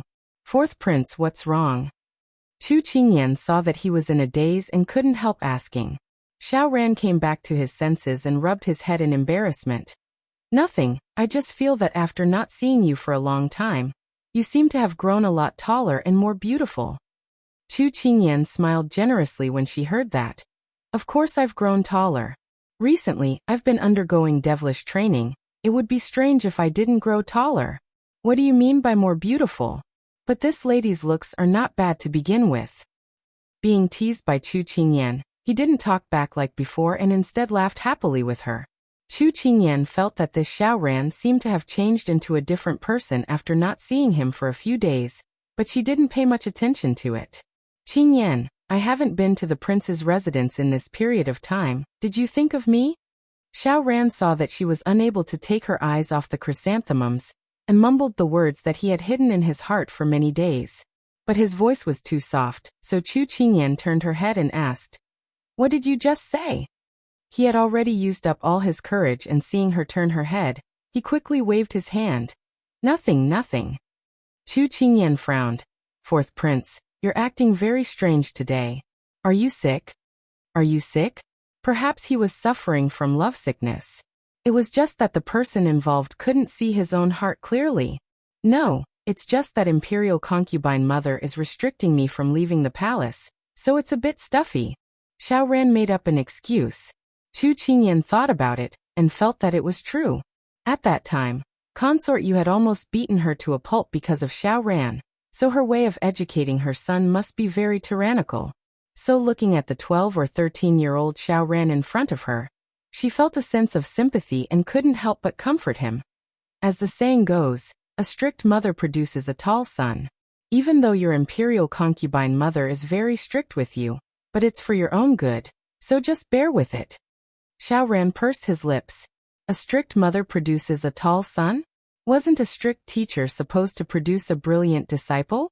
Only she would be able to do such a thing. However, was she really comforting him and not gloating over his misfortune? What did it mean to endure it? However, he thought of something and said guiltily, Qingyan, were you angry at how my mother treated you before? Chu Qingyan rolled her eyes at the night sky. If you were wronged, framed, and punished for no reason, would you be happy? I'm sorry. I apologize on behalf of my mother. Please don't take it to heart. Xiao Ran quickly said. Chu Qingyan originally wanted to scold him a little more, but when she saw him speaking so humbly to her, she pursed her lips and finally swallowed the words in her throat and sighed. Forget it. As long as she doesn't target me or Lord in the future, I won't be angry. Xiao Ran immediately smiled. It was as if the moon had suddenly parted the dark clouds in the night sky to reveal the blue sky. It was so bright that it penetrated one's heart. Chu Qingyan sighed in her heart. Why was this child so straightforward? Didn't he know that Consort Yu and the Fu family behind her were at odds with Big Ice Block and the Liang family?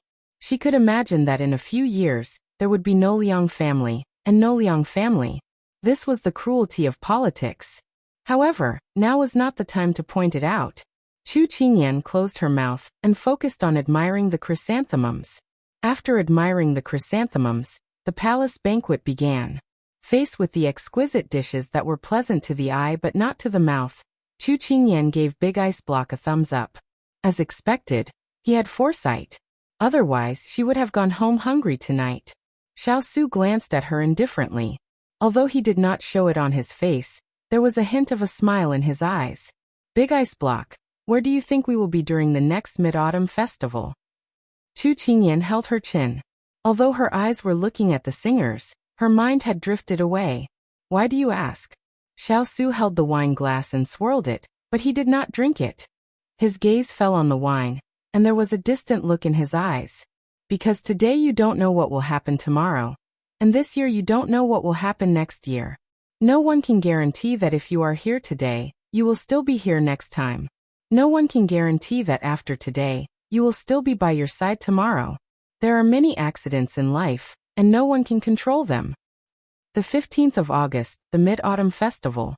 Every time there was a festival, one would think of one's family. Under the bright moonlight, she thought of many things. 20 years of life, childhood sweethearts, deskmates, high school classmates who agreed to apply to the same university, and future college roommates who planned together. She had thought that her life would not have so many accidents, and everything would be going according to plan. But suddenly there was an accident.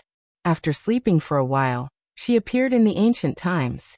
There was no advanced transportation, no familiar companions, and she could only rely on her own efforts to protect her family from being bullied. When she saw the moonlight, it was as if a hole had opened in her heart, and the cold wind rushed in. She did not know what day it was. That was why she felt emotional. Would the person who had been with her for a long time leave? Would everything disappear the moment he opened his eyes? Would it be like a dream? She did not dare to think too much about it. Xiao Su did not know why she would feel emotional like this. He only felt that this kind of emotion did not suit her bright personality. No matter what, this king will not leave you alone. Big Ice Block, it's a promise. She turned her head and looked at him seriously. Tonight, Chu Qingyan made him feel that something was wrong. She seemed to have matured a lot and grown up a lot. But when he looked at her carefully, he saw that she was smiling innocently. He narrowed his eyes. Could it be because of the feng shui in the palace? Let's go back to the palace, Xiao Su suddenly said. We're only halfway through. Is it all right for us to go back like this? Chu Qingyan was slightly surprised. It's fine. No one dares to question what this king does. Xiao Su stood up and said to the Sichuan emperor after leaving some instructions. Chu Qingyan subconsciously looked around. Su Jian had already disappeared. It seemed that leaving early was not a big deal. So the two of them left hand in hand. Although many people rolled their eyes at her, Chu Qingyan calmly accepted it. Once she became the consort of the King of England, she had to get used to these kinds of envious, jealous, and hateful gazes. It wasn't that no one had come to strike up a conversation tonight, but the Big Ice Block's aura was too strong, so it was enough to make them shrink back. There were also some who didn't fear death and wanted to propose a toast, but the Big Ice Block just sat there and ignored them. Otherwise, he would have her use tea in place of wine to return the favor, so that these girls would have the intention to retreat. Chu Qingyan clicked her tongue and commented. Her Big Ice Block had the ability to sweep away black-hearted female supporting leads. Not bad, not bad. Not long after Chu Qingyan and Xiao Su left, a eunuch quietly walked to the side of a person on the platform and said in a low voice, His Royal Highness has already left. A magnificent voice rang out. Do it. Yes. Those gentle eyes were now shining with a bloodthirsty light. Eldest brother, fourth imperial brother, this time, you won't be able to escape. Chu Qingyan and Xiao Su, who had left, did not know that a storm was about to come. You're tuning in to the Li Mei's Wuxia Whispers YouTube channel. We're so grateful for your support, and don't forget to subscribe to join us on this incredible journey through captivating stories.